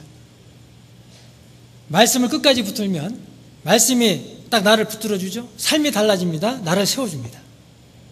세상을 오래 살다 보면 지혜가 생깁니다. 신앙생활을 오래 하다 보면 지혜가 생깁니다. 그렇다고 해서 말씀 부탁을 앞세우면 안 돼요. 신앙의 가장 기본적인 훈련이 뭐냐? 말씀을 마음에 새기는 거예요. 그 잠언에서 보면 계속 반복적으로 강조하는 것이 말씀을 마음판에 새기라죠. 그것이 삶의 지혜고 신앙의 지혜다. 무엇보다 중요한 것이 말씀을 마음판에 새기는 겁니다. 그래서 우리가 암송을 해야 되고 묵상을 해야 돼요. 한 주간 들은 말씀, 또 한 주간 읽은 말씀 중에 마음에 와닿는 말씀이나 또 나에게 꼭 필요한 또 내 상황이 맞는 그런 말씀 한 딱 구절, 한 구절이 너무 길면 한 부분이라도 딱 해가지고 정해놓고 계속 생각을 해보셔요. 틈나는 대로, 시간 나는 대로. 그리고 그 말씀에 비춰서 자기 삶을 묵상해 보셔요. 그리고 자기 삶에 적용을 해보셔요. 계속 반복해가지고 몸에 뵐 때까지, 습관이 될 때까지 한 말씀이라도 정말 순종을 해보셔요. 많은 말씀을 알아서 변화되는 건 아닙니다. 물론 그렇게 될 수도 있죠. 그러나 더 강력한 힘은 한 말씀이라도 마음에 딱 새겨지는 것, 한 말씀이라도 순종하는 것이 중요한 거예요. 그럴 때 우리 마음이 하나님 마음이 됩니다. 똑같은 설교를 들어도 은혜가 다르잖아요. 말씀이 가득 차 있는 사람은 더 많은 것들이 깨달아져요. 더 큰 은혜가 되고 더 큰 감동이 됩니다.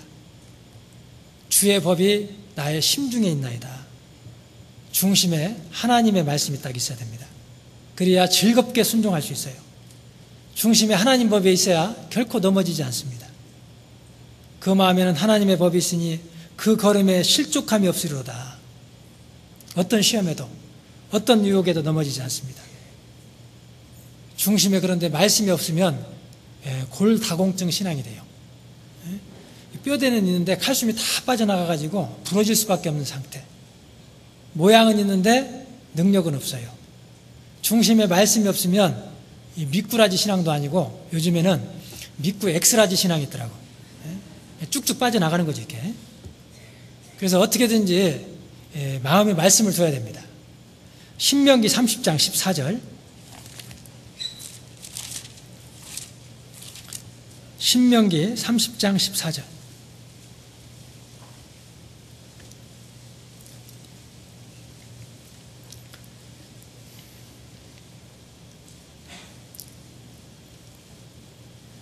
오직 그 말씀이 내게 심히 가까워서 내 입에 있으며 내 마음에 있은즉 내가 이를 행할 수 있느니라. 말씀이 먼저는 입에 있고 그 다음에는 마음에 있은즉 내가 이를 행할 수 있느니라. 승리의 핵심은, 순종의 핵심은 마음입니다. 어떻게든지 말씀을 마음에 둬야 돼요. 말씀을 머리에만 둬서는 안 됩니다. 마음에 둬야 됩니다. 그래서 고난을 주십니다. 누가복음 3장 2절에 보면 하나님 말씀이 빈들에서 사가랴의 아들 요한에게 임한지라. 빈들에서 말씀이 임했죠. 그래서 빈들에 있을 때 하나님 말씀이 임합니다. 그러니까 광야에서 외치는 자의 소리가 되었죠. 모세도 왕궁에서 하나님 말씀을 깨달은 게 아니에요. 미디안 광야에서 하나님 말씀이 임했습니다. 야곱에게 말씀이 임한 것도 쓸쓸한 브엘세바 광야였죠. 바울에게 에베소서, 빌립보서, 골로새서, 빌레몬서, 옥중서신입니다. 그게 감옥에서 말씀이 임했어요. 감옥에서. 과거에도 그렇고 지금도 그렇습니다. 빈들에서 하나님 말씀이 내려옵니다. 광야에서 하나님 말씀이 내려옵니다. 고난 중에 하나님 말씀이 깨달아집니다. 편안한 중에 깨달아지는 말씀은 어쩌면 자기 말씀이 아닐 수도 있어요. 정말 고난 중에 깨달아지는 말씀이 진짜 자기 말씀이 될 수 있죠. 그래서 말씀은 아는데 육신 때문에 순종이 안 됩니다. 그 육신을 깨트리는 방법이 그 고난이더라고요. 고난. 어떤 교회를 가면 힘이 느껴져요.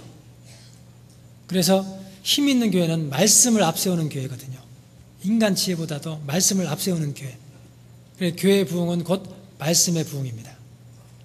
그래서 가장 단순하면서도 가장 강력한 말씀이 있어요. 시편 33편 9절. 시편 33편 9절.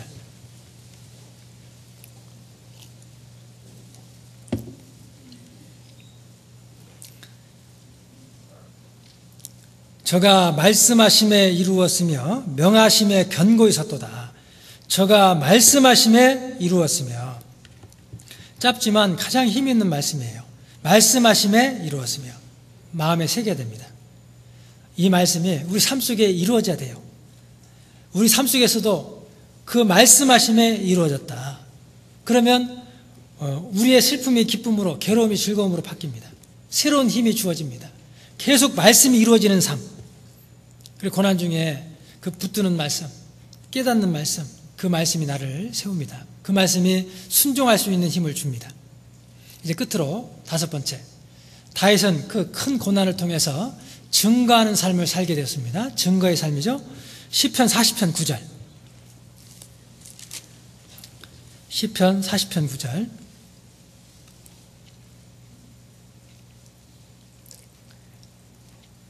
내가 대회 중에서 의의 기쁜 소식을 전하였나이다. 여호와여, 내가 내 입술을 닫지 아니할 줄을 주께서 아시나이다. 이 다윗은 그 큰 고난을 통해서 다시금 자기를 성찰하는 삶이 되었고, 의지하는 삶이 되었고, 찬송하는 삶이 되었고, 순종하는 삶이 되었습니다. 그러니까 자연스럽게 증거하는 삶, 전도하는 삶으로 연결이 돼요. 입술을 닫지 않고 계속해서 전했습니다. 내 입술을 닫지 아니할 줄을 주께서 아시나이다. 이것이 우리들의 삶의 최종 목적입니다. 빌립보서 2장에 생명의 말씀을 밝혀 나의 다름질도 헛되지 아니하고 수고도 헛되지 아니하므로 그리스도의 날에 나로 자랑할 것이 있게 하려 함이라. 생명의 말씀을 밝혀, 2가지 의미가 있습니다. 첫 번째, 생명의 말씀은 복음이죠. 복음. 복음을 전하지 않으면 우리의 다름질도 헛되고 수고도 헛되게 된다. 다 있는데, 다 했는데 복음을 전하지 않는다. 우리의 모든 수고가 헛되게 된다는 거예요. 또 한 가지, 밝혀는 원어적인 의미가 붙들어거든요. 붙들어. 말씀을 붙들고 복음을 붙들지 않으면 다름질도 헛되고 수고도 헛되게 된다는 거예요. 교회는 복음을 깨닫는 곳입니다. 복음을 전하는 곳입니다. 교회는 복음을 위해 존재합니다. 우리끼리는 좋은데 복음이 안전해진다? 의미가 없어요. 마음은 편한데 복음은 안전해진다? 의미가 없어요. 잘 사는 것 같은데 복음은 안전해진다? 의미가 없습니다.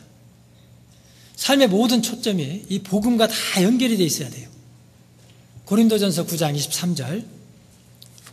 고린도전서 9장 23절.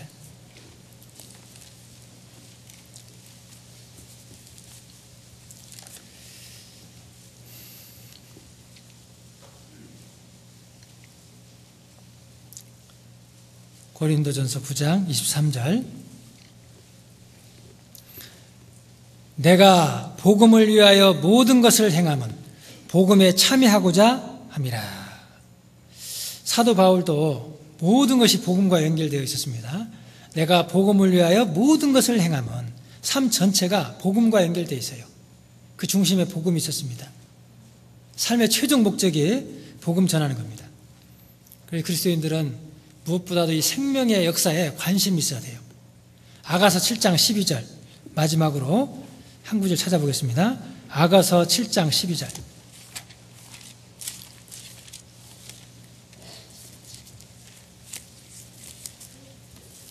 아가서 7장 12절.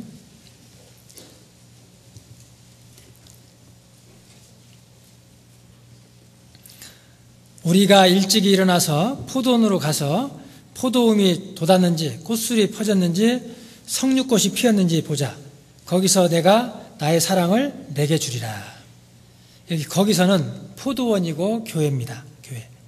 그리고 여기 포도음이 나오고 꽃술이 나오고 석류꽃이 나오는데 전부 생명과 관련된 것들이죠. 그러니까 생명과 관련된 일에 교회 안에서 자꾸 관심을 가지면 거기서 내가 나의 사랑을 너에게 주리라. 그러니까 새로운 영혼의 탄생과 성장하는 것, 그 지속적인 관심을 가지고 교회 안에 함께 참여하면 거기서 교회를 통해서 주님의 사랑을 느끼고 배우게 되고 내가 성장하게 되죠. 그것이 우리의 삶의 목적이 되어야 됩니다. 이제 정리해보면 우리도 다윗처럼 고난을 통해서 첫 번째는 성찰의 삶, 그리고 믿음의 삶, 찬송의 삶, 순종의 삶, 증거의 삶을 살아야 됩니다. 그리스도인이기 때문에 받는 고난이 있습니다. 그러나 기억해야 됩니다. 고난은 은혜이고 축복입니다. 고난당한 것이 내게 유익이라. 이로 인하여 내가 주의 윤례를 배우게 되었나이다. 같이 기도하겠습니다. 주님 감사합니다. 어두움의 그늘에서 방황하던 저희 가련한 인생들을 불쌍히 여기셔서 값없이 구원해 주시고 은혜로 붙들어 주심에 감사를 드립니다. 뿐만 아니라 들을 길을 주시고 찬송할 입을 주시고 봉사할 손과 발을 주시고 주님을 섬길 수 있는 마음 주심에 또한 감사를 드립니다. 이제 그리스도인으로서 당하는 고난을 통해서도 항상 말씀으로 자기의 삶을 돌아보게 하시고 주님만을 의지케 하시고 더욱더 찬송의 삶을 살게 하시고 순종을 즐기는 가운데 날마다 복음을 증거하는 삶을 살 수 있도록 인도해 주시기를 원합니다. 이를 위해서 더욱더 하나님의 지혜를 보여주시고 하나님의 능력을 경험할 수 있도록 도와주시옵소서. 그래야 주님이 사랑하는 전주교회가 주님 보시기에 더욱더 건강하고 아름다운 교회로 성장할 수 있도록 도와주시옵소서. 이 모든 것 저희를 한결같이 사랑하시는 우리 주 예수 그리스도 이름으로 감사하며 기도드렸습니다. 아멘. 찬송가 376장입니다. 찬송가 376장.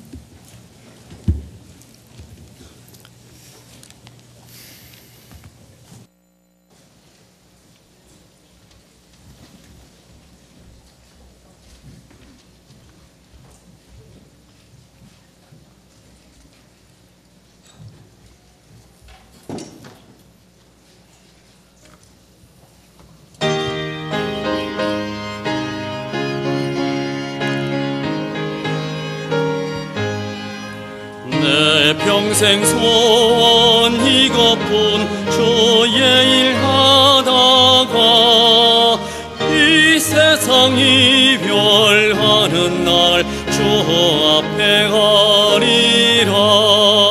꿈같이 헛된 세상 일 취할 건 무엇냐. 이 수고함만 하여도 헛된 것뿐일세. 불같은 시험 많으나 겁내지 맙시다. 구주의 권능 크시니 이기고 남겠네. 금보다 귀한 믿음은 참 법에 되도다. 이 진리 믿는 사람들 다 복을 받겠네. 쌀같이 빠른 광음을 주 위에 아끼세. 온 몸과 마음을 바치고 힘써서 일하세. 아멘. 이어서 광고해 주시겠습니다.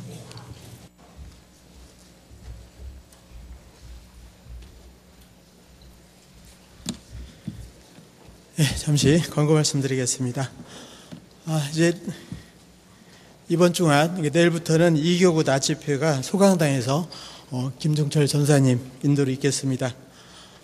이를 해서 더욱더 저희들 수양일을 대비해서 또 밥가리하는 아울러 시간이 됐으면 좋겠다라는 그 기도 부탁을 드렸습니다.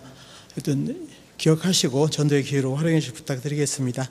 아울러 다음 주에는 이제 3교구 집회가 이재흥 목사님 인도로 중강당에서 계획되어 있습니다. 이를 위해서도 같은 마음으로 기도해 주시고 또 전도의 기회로 활용해 주시기 부탁드리겠습니다. 3교구는 특별히 오늘 광고 이후에 그 자리에 남아서 기도 모임하는 시간을 갖기로 되어 있습니다. 많은 참여 부탁드립니다. 다들 눈을 들어서 프랑을 한번 봐주시기 바랍니다. 저게 언제 있었나 싶은 생각을 가지신 분들은 평소에 위를 보는 습관이 좀 적은 이제 학예수양에 저희들 항상 매일 아침 기도하는 가장 큰 기도 제목이라 생각이 듭니다. 이제는 기도도 필요하지만 지혜도 필요하고 저희들 또 세밀하게 작전도 잘 짜야 된다는 생각을 해봅니다. 여기 학예 수양에 관련해서 자세하게 사전 접수 일정이 교회 소식지에 나와 있습니다. 위도 보시고 소식지도 꼭 보셔서 소식지에 한눈에 보시지 마시고요. 꼭꼭 꼬박꼬박 그리고 세밀하게 읽으셔서 일정을 잘 챙겨주셔야 될 것 같습니다. 특별히 사전 접수 그 차수별로 그 1단계 마감 시간을 지켜주셔야 숙소 배정 및 명찰이 미리 배치가 됩니다. 우리가 전도를 위해서 또 수양회를 참석하게 되면은 그 사람간 숙소를 미리 배정받아야 되기 때문에 이를 위해서 이거 꼭 배정하는데 활용해 주시고, 그 다음에 인터넷 사전 접수 기간이 지금 진행되고 있는데요. 지금 이번 주는 구역모임 주간입니다. 구역모임을 통해서 인터넷 여기 전체적으로 수양회 사전 접수를 미리 좀 해주시고요. 이 부분에 사전 접수 창구를 다음 주일부터 3주간 매 주일 본관 1층 노비에서 그리고 사무실에서 계속 접수를 받을 예정입니다. 이 점 꼭 참조하셔서 구역 중심으로 많은 참여 부탁을 드리겠습니다. 이 버스표는 15,000원으로 통일을 하도록 했습니다. 예전에는 편도도 있고 왕복도 하다 보니까 서로 불편하고 어차피 편도를 끊더라도 차는 똑같이 대절을 해야 되는 그런 상황이어서 오히려 혼선만 더 컸던 상황입니다. 그래서 불편함을 좀 초래하는 부분도 있습니다만은 그걸 대체할 수 있는 방법은 갈 때 나는 꼭 편도만 필요하다 싶으면은 왕복하는 분하고 나눠 가시면 될 것 같습니다. 그냥 그렇게 불편함을 서로 초래할 상황이기 때문에 그냥 지금 15,000원이면은 사실상 편도 가격밖에 안 되는 거거든요. 그러나 그런 부분들을 교회에서 전체적으로 감수해서 하는 거기 때문에 나 편도만 하는데 꼭 이거 15,000원 내야 되나 생각하지 마시고요. 이 부분 좀 양지해 주시기 부탁드리겠습니다. 동일한 방법으로 다음 주부터 1층 노비에서 버스표도 미리 구입할 수 있도록 부탁드리겠습니다.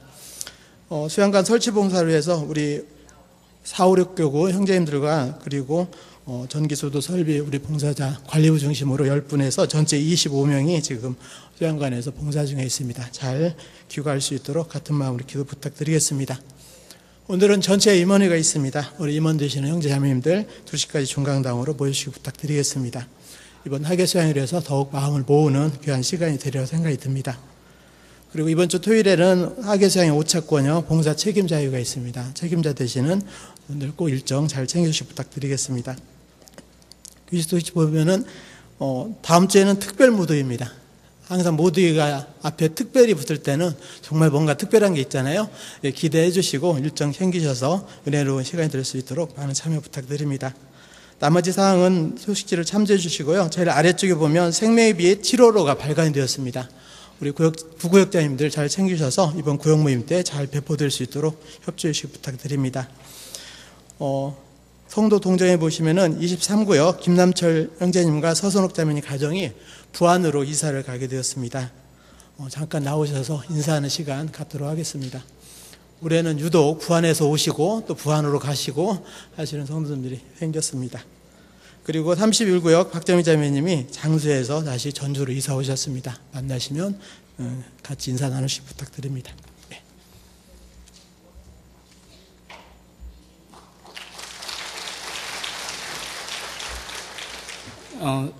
23구역에서 교제했던 김남철 형제입니다.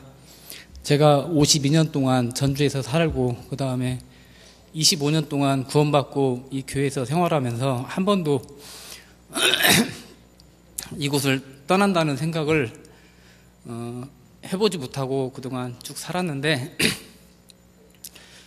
저희 어머니가 그 장로교회를 아주 열심히 다니시는데 전도하기가 너무 힘들어서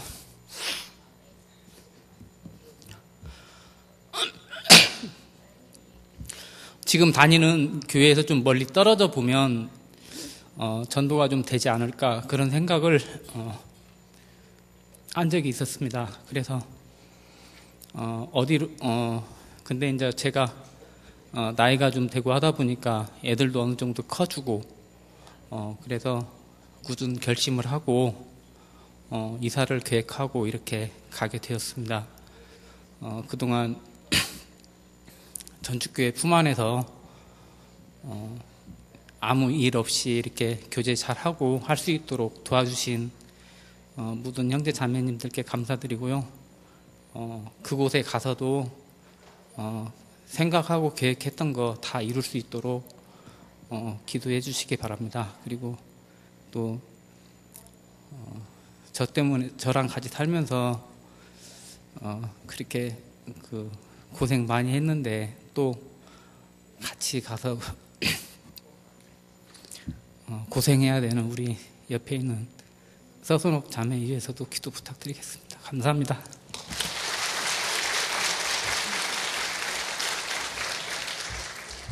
안녕하세요. 서순옥 자매입니다. 저도 저희 형제와 같이 23년 동안 이 교회를 떠나본 적이 없거든요. 청년 때부터 시작해가지고 지금까지 이 교회 안에, 교제 안에 있게 해주신 주님께 먼저 감사드리고요. 그 다음에 저희가 이렇게 교회 안에 또 생활할 수 있도록 또 사랑과 책칙을 해주신 형제 자매님들께 감사드립니다. 시어머님을 전도한다는 게 쉽지가 않았거든요. 제가 지금 시어머님을 모시고 있는데 피할 수 있으면 피하고 싶은 길이었어요. 그렇지만 오늘 말씀하신 성찰, 의지, 그 다음에 찬송, 순종, 증거, 이거 오늘 말씀처럼 제가 그 삶을 살 수 있도록 형제자매님께서 많이 기도해 주시고요. 그 다음에 진짜 너무 어머니를 1년 동안 모셔봤기 때문에 너무 힘들다는 걸 알고 그래서 더욱더 가기 싫은 길이었지만 또 아까 그 말씀 중에 제 그 생각을 했거든요. 근데 또 목사님께서 그 말씀을 해주시네요. 그 고난을 피하는 것보다 즐기라고. 아까 자유함, 고난 속에 들어가면 자유함이 있다고 그랬잖아요. 제가 그걸 자유함을 얻기 위해서 제가 고난 속에 이제 들어가려고 다짐을 하고 갑니다. 또한 저희 어머님 전도를 위해서 기도해 주시고요. 제가 이사야 41장 10절 말씀을 의지 삼아 갑니다. 나와 함께 하시고 나의 하나님이 되시고 그 다음에 나를 굳세게 해주시고 그 다음에 나를 도와주시고 나를 붙들겠다는 그 하나님의 말씀이 계시잖아요. 그 말씀 제가 의지하면서 갑니다. 형제자매님 일일이 제가 23년 동안 생활했으니 저희를 위해 그동안 기도 많이 해주신 형제자매님들 감사해서 한 분 한 분 찾아뵙고 인사 말씀 드리고 싶지만 여건상 그게 잘 안 돼서 제가 전체적으로 인사를 드립니다. 그동안 너무 감사했고요. 저도 잊지 않고 전주교회 형제 자매님들을 위해서 기도드리겠습니다. 그리고 저희 부안교회를 위해서도 기도 부탁드리고 약한 저와 저희 형제, 그 다음에 잠언 13장 어머니 암송인데요. 13장 1절에 무릇 지혜로운 여인은 그 집을 세우되, 그 말씀 너무 제가 이루고 싶은 말씀이거든요. 근데 너무 안 돼요. 그러니까 형제자매님들 많이 기도해 주시길 부탁드립니다.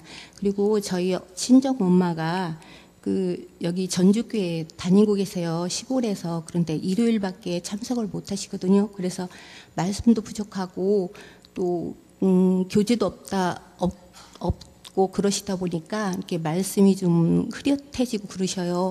연세는 85세인데요. 그래서 지금 23구역에 지금 어머니가 배정받아 있거든요. 그러니까 은장의 어르신들 죄송합니다. 저희 어머니 좀 부탁드립니다. 기도 많이 해주시고요. 그 다음에 우리 종욱이가 내년 이제 군에서 이제 제대를 합니다. 그래서 종욱이는 이 전주에서 생활을 하게 될 것 같아요. 그러니까 종욱이 오면은 많이 교도해 주시고 또 사랑으로 보듬어 주시길 원하옵니다.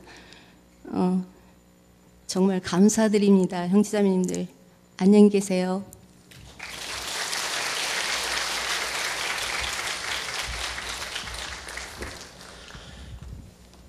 제가 할 말이 없습니다. 예, 제가 가신다고 해서 왜 가냐고 그랬더니 어머니 전도를 위해서 간다고 하니까 그때도 할 말이 없었습니다. 처음 목적대로 우리 어머니가 꼭 구원받고 저희들과 함께 신앙생활 할 수 있도록 저희들 같은 마음으로 기도를 부탁드립니다. 정말 청년 시절부터 같이 신앙생활 했던 부분이다 보니까 아쉬움이 좀 많이 있습니다. 기억하시고 꼭 기도 부탁드리겠습니다. 식사 맛있게 하시고요. 광고 마치겠습니다.